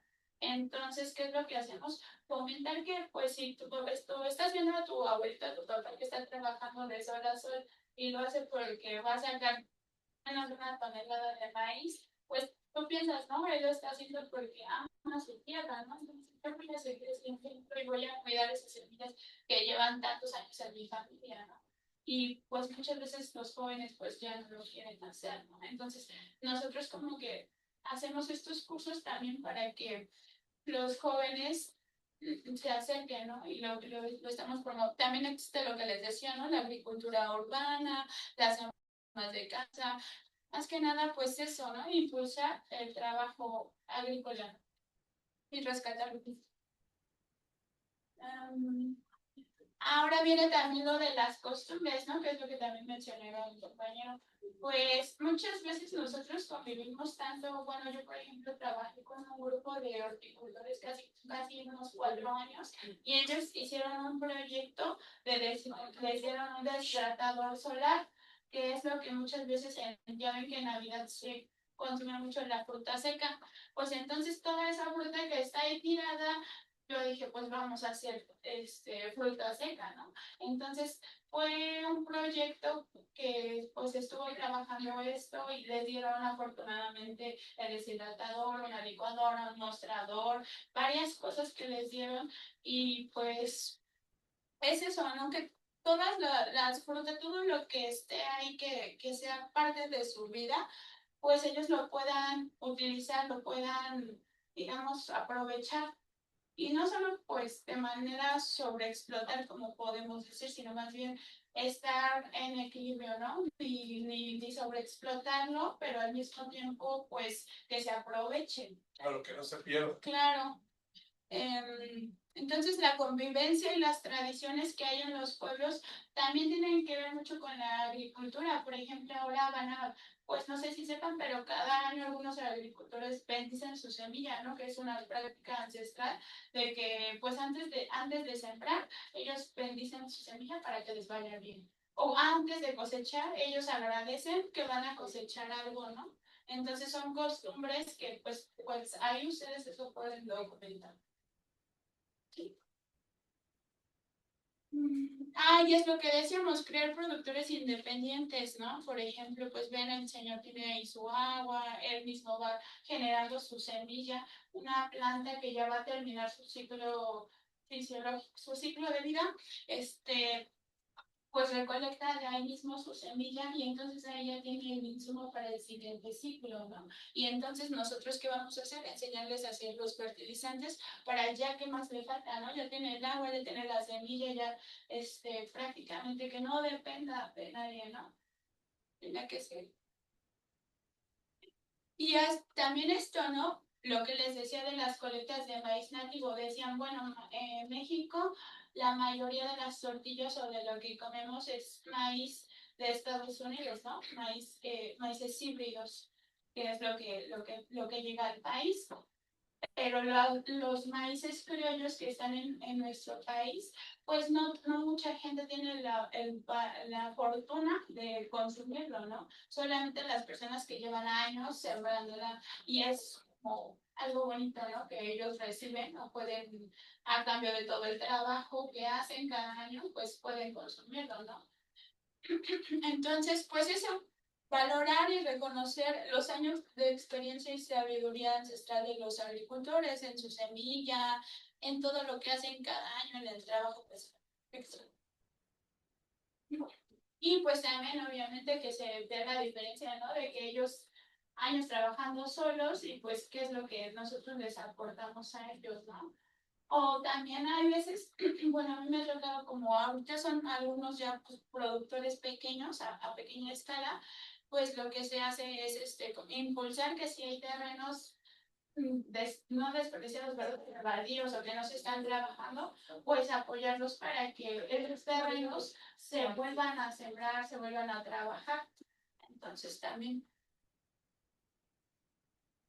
Y pues obviamente estamos fomentando la agroecología, pues queremos pues obviamente que si vamos a sembrar productos que se van a consumir, pues que sean sanos y saludables para todas las personas, ¿no?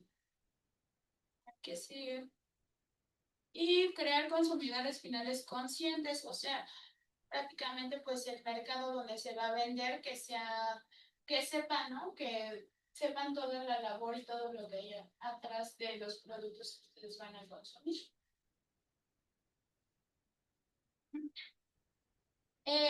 Dado que se trabaja en grupos de productores, se hace un intercambio de ideas y se hace un intercambio de experiencias, porque al agruparse, al ir a dar estos cursos y agruparse los agricultores, pues pueden intercambiar, ¿no? A mí me funciona esta semilla, a mí este fertilizante, así. Entonces, pues ese es un intercambio entre... Entonces, son actividades que ustedes hacen como parte de los programas en los que están en el gobierno. Porque ya pues nos vamos agrupando, pues también, ¿no? Sí. Productores, grupo de productores de jitomate, grupo de productores de fresa, grupo de productores de lechugas. Para intercambiar experiencias. Sí. Lupita, ¿te parece si podemos escuchar a Nayeli también? Porque muchos estudiantes se van a ir corriendo ahorita, Sí. porque les toca el cierre de... ¿De qué sería la... Algunos se van en autobús y se van a ir corriendo para no quedarnos... Y eso, acercar las innovaciones, ¿no? Que es lo que veíamos, ¿no? Acercar la tecnología a los productores, ahora ya lo que es la hidroponía, acercarlos a los yanquis, a la ciencia, a lo que nos va a comentar nuestra compañera, pues que se aplique con los agricultores. Pues muchas gracias.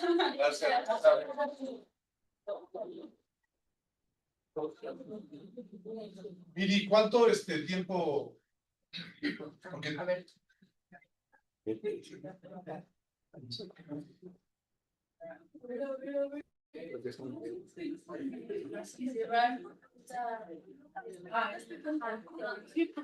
sí.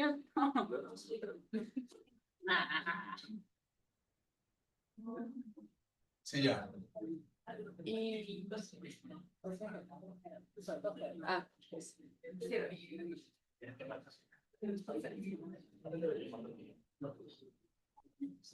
¿está? Sí, pero no sé cómo. ¿Solo es esa imagen? Sí, solo es esta. Ah, por ahí se puede ver. Bueno, algo que les compartía. ¿Dónde? Ah, mira, pantalla completa. Pero creo que ya no está. A ver.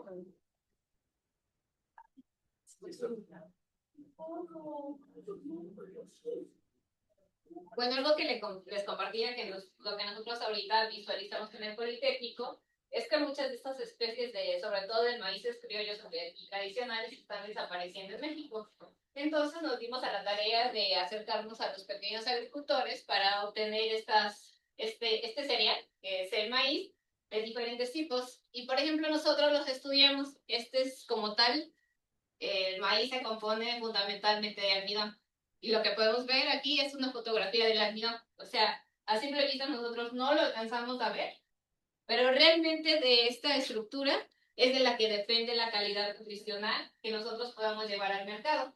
Es decir, pueden ver esta morfología que es totalmente circular y en el centro, esta pequeña que se ve aquí es la proteína que nosotros consumimos. Entonces, desde aquí nace cómo es que nosotros, que el hombre se ha encargado desde cómo alimentarse, ¿no? Con fuego, después inventamos el microondas, después inventamos un montón de cosas para transformar los alimentos y sobre todo sean biodisponibles para nosotros. Es decir, que podamos consumirlos y este alimento pueda ser absorbido. Y vemos aquí, por ejemplo, que ya tenemos almidones colapsados, es decir, que se ve aquí como un pequeño punto. Y es entonces en donde nos preguntamos, bueno, estas tecnologías nuevas o emergentes realmente están transformando lo que nosotros queremos llevar al campo o compartir al campo, que es a partir de ellos, o sea, como lo que les mencionaba, la forma en que ellos lo hacen, cómo es que impacta el final del producto. Entonces, esta es la micrografía esencial de cómo está un almidón. Sin embargo, nosotros si nos comemos un maíz, pues no lo vamos a digerir. No. Este necesita ser transformado para que las enzimas que nosotros tenemos en el estómago puedan ser absorbidas, digeribles. Y entonces, lo que nosotros hacemos, pues es caracterizar. ahorita estamos nosotros trabajando como tal con IA, con inteligencia artificial, para hacer todo esto una galería completa, que lo que nos permite como tal la IA, pues es realmente ya no hacer todos estos experimentos, ¿no? Porque realmente imagínense, este está recubierto con oro. Es una microscopía electrónica de barrido que lo que hace es que se mete el maíz, se recubre con oro para que estos electrones puedan de alguna manera darle imagen. Entonces imagínense qué tan caro sale una micrografía, o sea, 6,000 pesos, 7,000 pesos, ¿no? Pero la IA ahora nos permite hacer imágenes, o sea, medir y tener una conformación de tal forma que en el futuro lo que nosotros pensamos en el Politécnico es que si nosotros caracterizamos todos estos maíces tradicionales y criollos, pues en algún futuro la industria va a decir, a ver, espérate, ¿por qué solo el blanco, no? Es decir, mira, el rojo tiene las mismas propiedades que el blanco y lo puedes industrializar. Ahora, lo que vemos en el mercado es que también el color vende. Imagínense ver tortillas que ya existen, pero que generalmente están adicionadas con betabel o con algún otro colorante artificial que le da ese color, ¿no? Pero imagínense tenerlo solo por esencia. Entonces, lo que nosotros vamos haciendo es haciendo una gama de color, una gama de todas estas imágenes, midiendo almidón, midiendo proteínas, y que al final nos permite hacer una matriz de todos estos datos que cuando tú le metes a la IA, él te pueda decir cierta cantidad de este almidón se va a hidratar con tanta cantidad de agua, que te va a dar la masa específica para que tú puedas hacer pan, para que tú puedas hacer tortillas, para que tú puedas hacer cualquier variedad de alimentos y ya no sea tan necesario estudiarlo. Entonces, algo que tenemos como visión en el Politécnico es que además de caracterizar todo esto, en paralelo nosotros podamos sembrar este tipo de maíces o preservarlos para un futuro. Y pues realmente estas imágenes nos encantan porque nos muestran realmente la esencia de cómo es, ¿no? Pero si no existiera el campo, pues nosotros no podríamos obtener este tipo de imágenes. Entonces, la morfología y todo esto es lo que nosotros, como tal, estudiamos en la ciencia de alimentos. Que vamos hacia la parte nutricional o si vamos a la parte del mercado, pues tenemos que estudiar esto. Pensamos qué es lo que más contiene, en este caso almidón, y entonces empezamos a hacerlo. Pero no solo eso, hay otras dos líneas que también nosotros pensamos y dijimos, bueno, ok, nosotros estudiamos como tal el grano del maíz, ¿no? Pero ¿qué pasa con el olote? ¿Qué pasa con el recubrimiento del maíz, que son las hojas que tiene? Si también tienen un color, tienen una pigmentación, y este está cargado de antocianinas y de otros pues compuestos que nos traen un beneficio. Y por ejemplo, con el tamo, con los residuos que tenemos del olote, nosotros estamos fabricando o haciendo colorantes artificiales, bueno, naturales en este caso. En este año tan solo el rojo, que se agrega a todas las papas, a todas las frituras, está prohibido ya. No, y por ejemplo... ¿Todo lo rojo en los alimentos procesados es peligroso? Sí, es cancerígeno.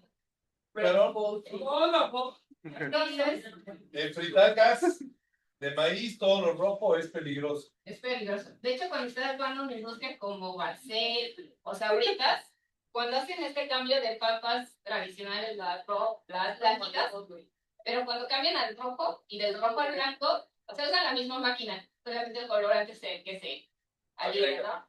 Tienen que hacer un lavado exhaustivo casi de 24 horas porque no lo pueden obtener blanco. Y más aún si lo van a importar a países como Dubái o esos países donde realmente están prohibidos los colorantes. Entonces, imagínense, ¿no? O sea que... Y esta es una oportunidad muy grande que nosotros vimos, o sea, estudiar completamente, científicamente, todo lo que contiene el maíz. Ocupamos el tamo para hacer colorantes naturales. Y en otro caso, del olote del maíz, del que ya nadie ocupa, y seguramente lo utilizan para forraje de animales o para prender la chimenea, no sé, tantas variedades que podemos ocupar. Casualmente nosotros lo estamos haciendo para hacer filamentos de celulosa. Y estos filamentos, porque está muy de moda la impresión en 3D.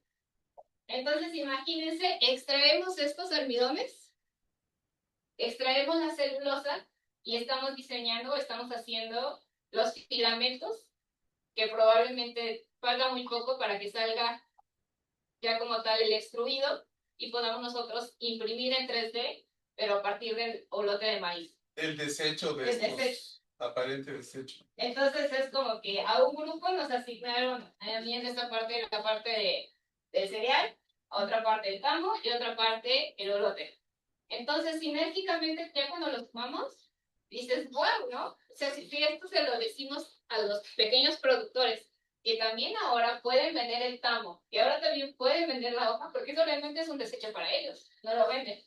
Imagínate ahora que estén vendiendo filamentos Para de alta máquinas de calidad, 3D. para máquinas de 3D, y que tienen una durabilidad increíble, y sobre todo que incluso tú lo podrías hacer. O sea, es una extracción química muy sencilla, muy fácil. Solamente lo que tienes que tener es una impresora 3D, ¿no? Ahí está el chiste. Pero realmente está en esencia. O sea, el maíz se basa en almidón. Y todo lo que tenga almidón puedes hacer increíbles cosas, ¿no? Es el polímero esencial de la vida. Es lo que está cargado de glucosa, que es lo esencial, que nosotros debemos de comer, es nuestro motor, es nuestra gasolina para vivir. Y no solo eso, ¿no? Ahorita lo que se está produciendo, hacia dónde va el enfoque, y pues es a donde nosotros como tal pues nos limitamos, ¿no? En el poli también se hacen muchas investigaciones y sobre todo unos pequeños como reseña, ¿no? De decir, ok, vamos al campo, ¿no? Vamos por estos maíces, pero luego ¿qué hacen? ¿Cómo los transforman? Entonces empezar desde lo nativo hasta lo más pro, ¿no? Entonces esa es la parte que a mí me encanta muchísimo, que siempre hemos visualizado, o al menos los proyectos que nos piden del Politécnico, es que realmente tenga un problema, que realmente haya un problema, y realmente donde hay problemas es justamente en las pequeñas comunidades que incluso están desapareciendo, y que podamos rescatarlas, o al menos coadyuvar a que puedan sobrevivir aún, y sobre todo darles un valor agregado a todo lo que están haciendo, a su trabajo, a todo su esfuerzo, y que más aún ahora puedan ver esto como una economía circular, que no solo se queden con el grano, sino que ya empiecen también ellos a pensar o tener una visión de que también todos los residuos que ellos consideraban, ahorita hay una gama muy grande de todos los residuos agroecológicos que se pueden utilizar para la industria. Entonces eso es bastante importante, y sobre todo los mercados que se están interesando en esto es porque son energías limpias. Entonces, mayormente hay un mercado ya bastante como interesado en buscar este tipo de productos, ¿no? O sea, ya realmente hay una concientización de que debemos caminar hacia eso, y entonces, pues esa es la invitación, ¿no? De que al final nosotros, y yo me incluyo, cuando estamos en el laboratorio solamente vemos esta parte, la parte bonita, pero ahora que me toca ir al campo, que me toca ir a ver cómo lo cultivan, que me toca ir a escuchar historias de cómo lo fertilizan para que puedan crecer y no sean desechos incluso para ellos, ¿no? O sea, que tengan un buen tamaño, una buena morfología, el color, el sabor, lleva un proceso increíble, ¿no? Entonces dices, wow, entonces eso va a depender al final de mi producto final. Si yo quiero tener un producto, pues que quiero vender en el mercado, que quiero yo ofrecer, pues obviamente tengo que buscar esos pequeños nichitos que sí nos pueden sacar adelante, ¿no? Hablaba mucho de cuánto costaba el maíz y todo eso, pero realmente también yo creo que aquí, no sé, tal vez estoy quiero ser así, sí o no. Con estos pequeños productores, creo que sí se puede generar una alta gama o como un comercio muy específico con un nicho que se pueda vender a un precio muy específico. Había una asesora hace mucho tiempo cuando se estaban incursionando estos productos veganos. Entonces yo me acuerdo que fue así como de, pero ¿dónde los van a colocar, no? Si la mayoría de las personas, o sea, si de un grupo hay un vegano, ¿cómo lo vamos a colocar, no? Y creo que todos tenemos una idea millonaria en nuestra vida, y a quien se le ocurrió hacer ahora un nichito de mercado para las personas veganas, pues ahora ocupan a pequeños productores que justamente cuidan de todo este proceso para llevarlo al mercado, ¿no? ¿Quién no lo dice que sea de maíces, no? O sea, que tú al rato no te conformes con una tortilla blanca, sino digas, ah, yo sé que esa tortilla azul tiene una alta cantidad de antocianinas, tiene un alto valor nutricional. Pues voy a consumirla porque está al mismo precio y es mejor nutricional para mí, ¿no? Y entonces puede ser la idea. Digo, no lo sé, necesita de políticas públicas, de asesoramiento, pero lo que sí sabemos es que sin el campo, pues la ciencia tampoco podría sobreexistir. O sea, todo lo que hacemos en el laboratorio, todo lo que hacemos de ciencia, está basado en la agricultura y es en donde nosotros vemos en un futuro, pues para que comamos todos los días, porque todos los días comemos y somos millones de personas. Entonces, esa es mi invitación, que puedan buscar este nicho y pues darle ese valor agregado también a ustedes desde su perfil, desde su área, que yo creo que se les agradece bastante que lo hagan. Sí, sí, hay que acercarnos más a eso. Pues un aplauso, muchas gracias. Bueno, antes de despedirnos y darle las gracias a nuestros invitados por la plática, no sé si alguien tiene una pregunta, comentario. Ya nos vamos a despedir, ya nos sentamos con la maestra Miriam. Adelante, Daniela, sí. Es una muy rápido. O sea, como en cuántos años o en cuánto tiempo creen que esa investigación o ese proyecto va a estar como, o sea, listo para ayudar, bueno, para estar como en toda la, o sea, Pues ahorita nosotros lo tenemos como un prototipo, esto es como tal la investigación que ya desarrollé y la vamos a publicar. Entonces, generamos todo el prototipo y aparte es con iPrice, o sea que le estamos dando como un plus. Y en teoría, como todos los tesistas, somos de la misma generación. El siguiente año, nosotros ya deberíamos de estar en una fase de prueba, en donde tenemos que ver justamente cuál es el rendimiento que se tiene, cuál es el costo que se tiene y en dónde podríamos colocarlo, para que empecemos como a pivotear cuál es el retorno y si esto es de alguna forma rentable para que se pueda llevar a la industria, porque ese es el siguiente paso, o sea, que se dé la transformación tecnológica a más limpias. Pero en un año, si se puede patentar y se puede hacer todo eso, de hecho, la primera parte ya se tiene patentada, que es la fase de la morfología, que a través de análisis de imagen por cámaras y termográficas, nosotros ya podemos medir y cuantificar y hacer todo mucho más fácil. O sea, ya no ve el final del producto, sino que tú lo estés monitoreando desde tu celular, cómo se va cociendo una tortilla, cómo se va cociendo un tortilla. Entonces, la siguiente fase es realmente ya nada más que se publique, que se empiece a, que sea medible, escalable, pero sí, un año más o menos. Adelante. Pau, ¿tenés una pregunta? preguntar más como del proyecto de cómo ir con las comunidades y enseñarles nuevas prácticas de sí. ¿Cómo se acercan para que no sientan que les están como imponiendo una nueva forma? Pues, bueno, mira, ahorita, pues sí, venimos de un programa gubernamental, pues como que tienen esa confianza, ¿no? De no, pues no es alguien que va a venir a robar semillas o sí, simplemente a robar, ¿no? Entonces, pues ahorita esa es la confianza, pero muchas veces la técnica que utilizamos, pues es acercarnos o generar más confianza con alguien de la comunidad y esa persona nos guía o nos lleva a su comunidad, ¿no? Ya viendo ellos que hay alguien de su comunidad que nos tiene confianza, pues ya nos abren las puertas a su huerto, o sea, todo eso. Sí. Eva, Sobre lo de la comunicación, o sea, ¿a dónde le publican? ¿Cómo hacen como la difusión para que otra gente pues, también se consciente? Ese es el punto y es donde podemos converger, porque nosotros no hacemos esa parte. Básicamente nosotros nos encargamos solamente de ayudar a que ellos puedan obtener mejores resultados en lo que hacen, pero lo que les compartí en la presentación, si realmente no se hubiese documentado eso, no hubiese tenido el impacto. o sea, no hay documentación. No lo hacemos. Pues trabajamos. Ellos solo trabajan con el campesino y nadie documenta. Nadie nos ayuda. Por eso hay miles de historias en el campo que estamos invitándoles a que si hacen un trabajo en el futuro, ahí hay una opción. En el campo hay muchas historias y aquí los tres ingenieros los pueden llevar a las comunidades.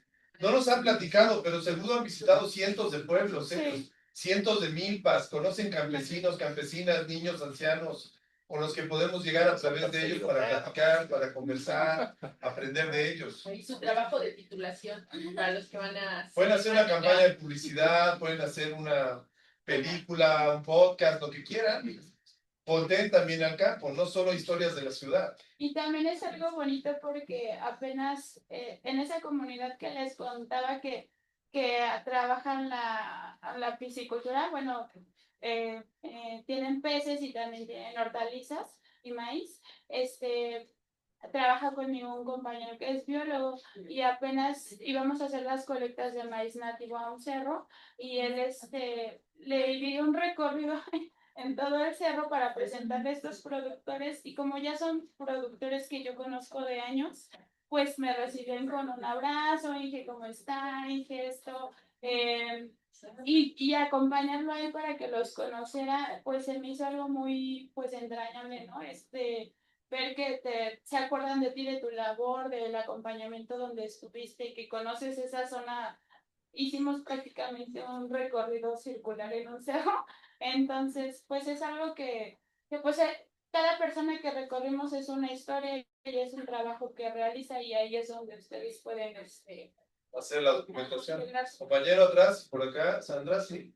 ¿Cómo fue que se les ocurrió, o sea, comenzar con esta investigación? Pues como dicen ustedes, me tocó la materia, estaba obligado.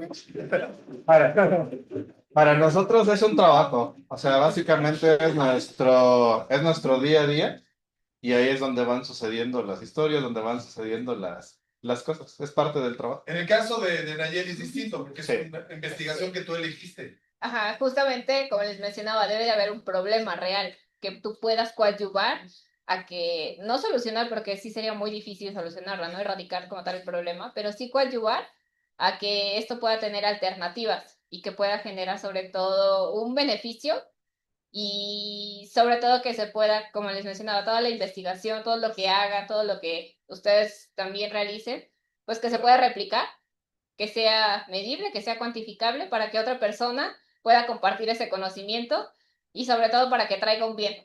O sea, Ahí algo, está la parte ética, ¿no? la parte también de CONACYT que te pide, o de la ciencia, es que justamente trabajes con este tipo de productos, porque se están perdiendo realmente.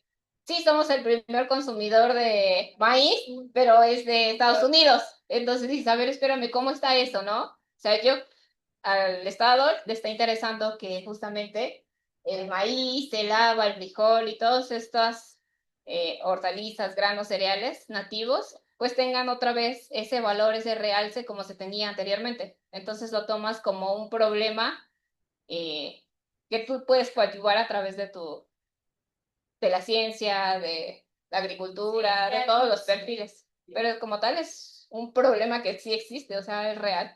Y es una opción que tomaron ustedes, ¿no? De ir porque pudieron haber hecho, hay muchos proyectos, por ejemplo, recuerdo aquí un proyecto, había una multinacional aquí enfrente que vinieron con nosotros hace muchos años, era una empresa que producía olores y sabores a nivel internacional para comestibles, de todos los olores, todos los sabores. Pero todos los que ofrecían, ninguno era de nativo. Eran sabores y olores a nivel global para chicles, para todos los productos alimenticios, ¿no? Y dulces. Entonces es una opción ética también decir, ok, bueno, podemos hacerlo sobre lo local. Así es. Muy bien, para ir cerrando. Paulina, ajá. Sí. No, va primero Sandra, lleva media hora con la No, ya, Sofía, ya para cerrar. Bien, Luisa. Ajá. Pues tenía varios, pero de innovaciones creen que para la mejora de en la vida rural en los próximos 5 a 10 años. Y la otra sería, ¿qué oportunidades ve para los jóvenes de zonas rurales que quieran involucrarse en cadenas de valor como lo que es la agricultura. Que están- Son bastante buenas. Bueno, lo resuelvo porque, bueno, creo que va dentro de mi área. Me he enfocado mucho a la gestión de innovación en los últimos años.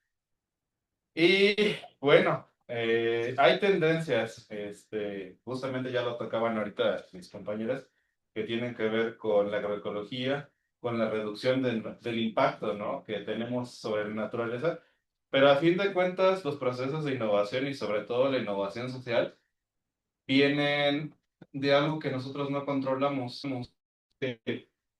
Llegas a una comunidad, lo que tú haces es facilitar el proceso para que ellos decidan en función a sus recursos, a sus objetivos, a su cosmovisión y todo, a dónde quieren ir ellos o qué quieren hacer. Y básicamente nosotros somos solamente las personas que acomodamos las piezas, que gestionamos, que reunimos instituciones, empresas, todo lo necesario, desde luego la parte científica, para que ellos lleguen a esa meta. Entonces, si nosotros hacemos una planificación desde arriba y la tratamos de bajar, no funciona. Los famosos elefantes, todo a partir de lo local, de atender las necesidades que ellos tienen y pues nosotros ser sensibles, ¿no? De escuchar y poder atender esos temas. Entonces, no hay como una agenda, pero a nivel global sí, es importante el tema ambiental, la calidad de lo que comemos y la parte que hablábamos, ¿no? No perder la cultura, ¿no? No seguir favoreciendo la erosión cultural de los pueblos. Nos venga para cerrar. Ajá. Que van por parte gubernamental, ustedes van por, o sea, aparte de gubernamental, ustedes van por otra parte, o solamente es, ¿y qué es?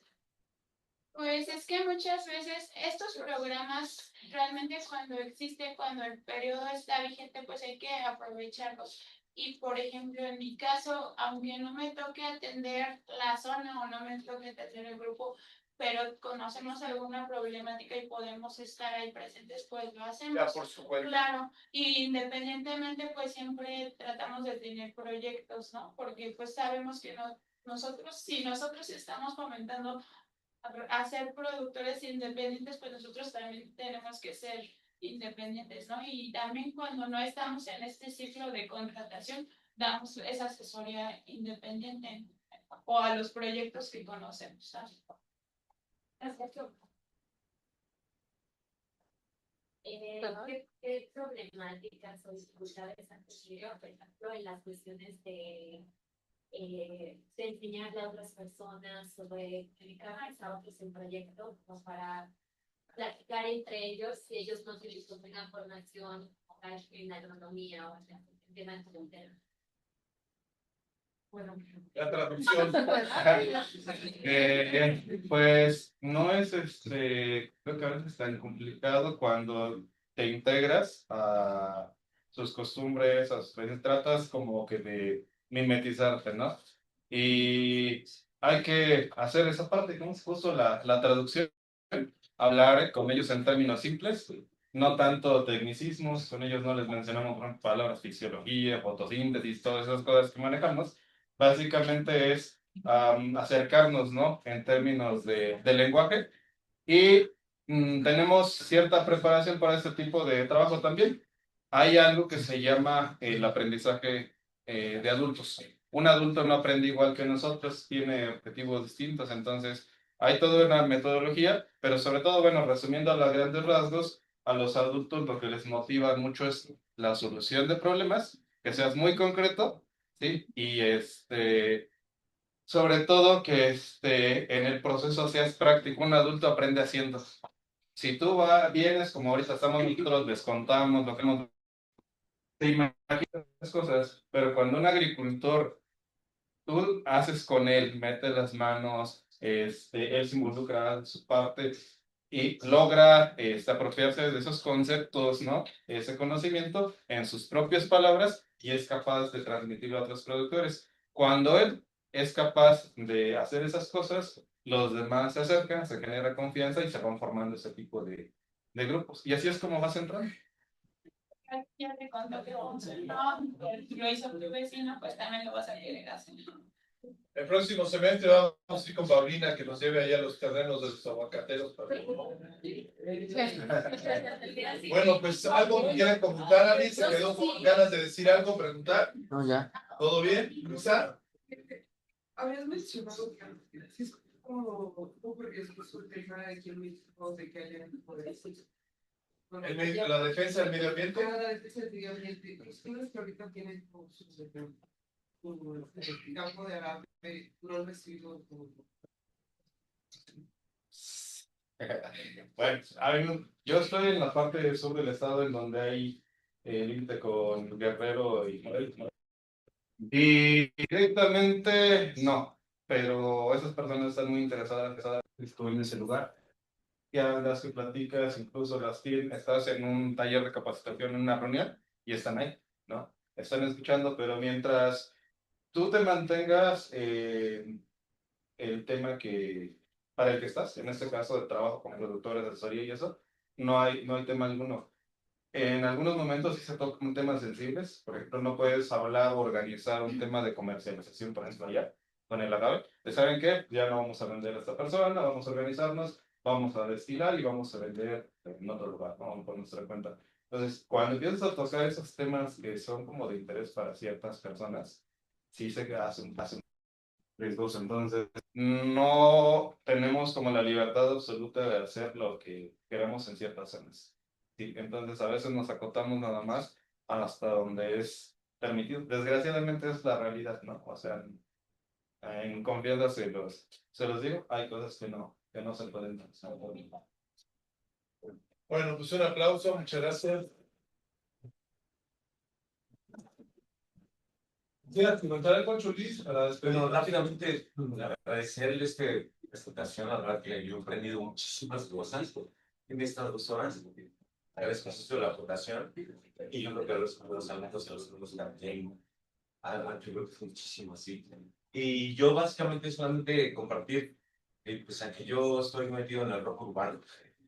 Yo en España soy socio de una cooperativa de investigación de productos orgánicos que pertenece a su vez a una red de distribución y producción, ¿no? Y que involucra todo un montón de aspectos. Y yo una de las cosas más conflictivas que nosotros tenemos en nuestra experiencia, ¿no? Como impulsores, por ejemplo, de un consumo responsable, ecológico, orgánico, ahí en Europa, es la coexistencia con los modelos económicos nacionales, ¿no? Que es donde entra todo esto. Y entonces hay una parte importante, clave, que es la parte de la organización económica, como desde la misma producción, la distribución y el consumo, ¿no? Porque hay que esquivar todo lo que son los sistemas pues, de los monopolios, ¿no? De distribución de alimentos, exportación, que van sobre el dinero, ¿no? Más eso, la nación, todo eso.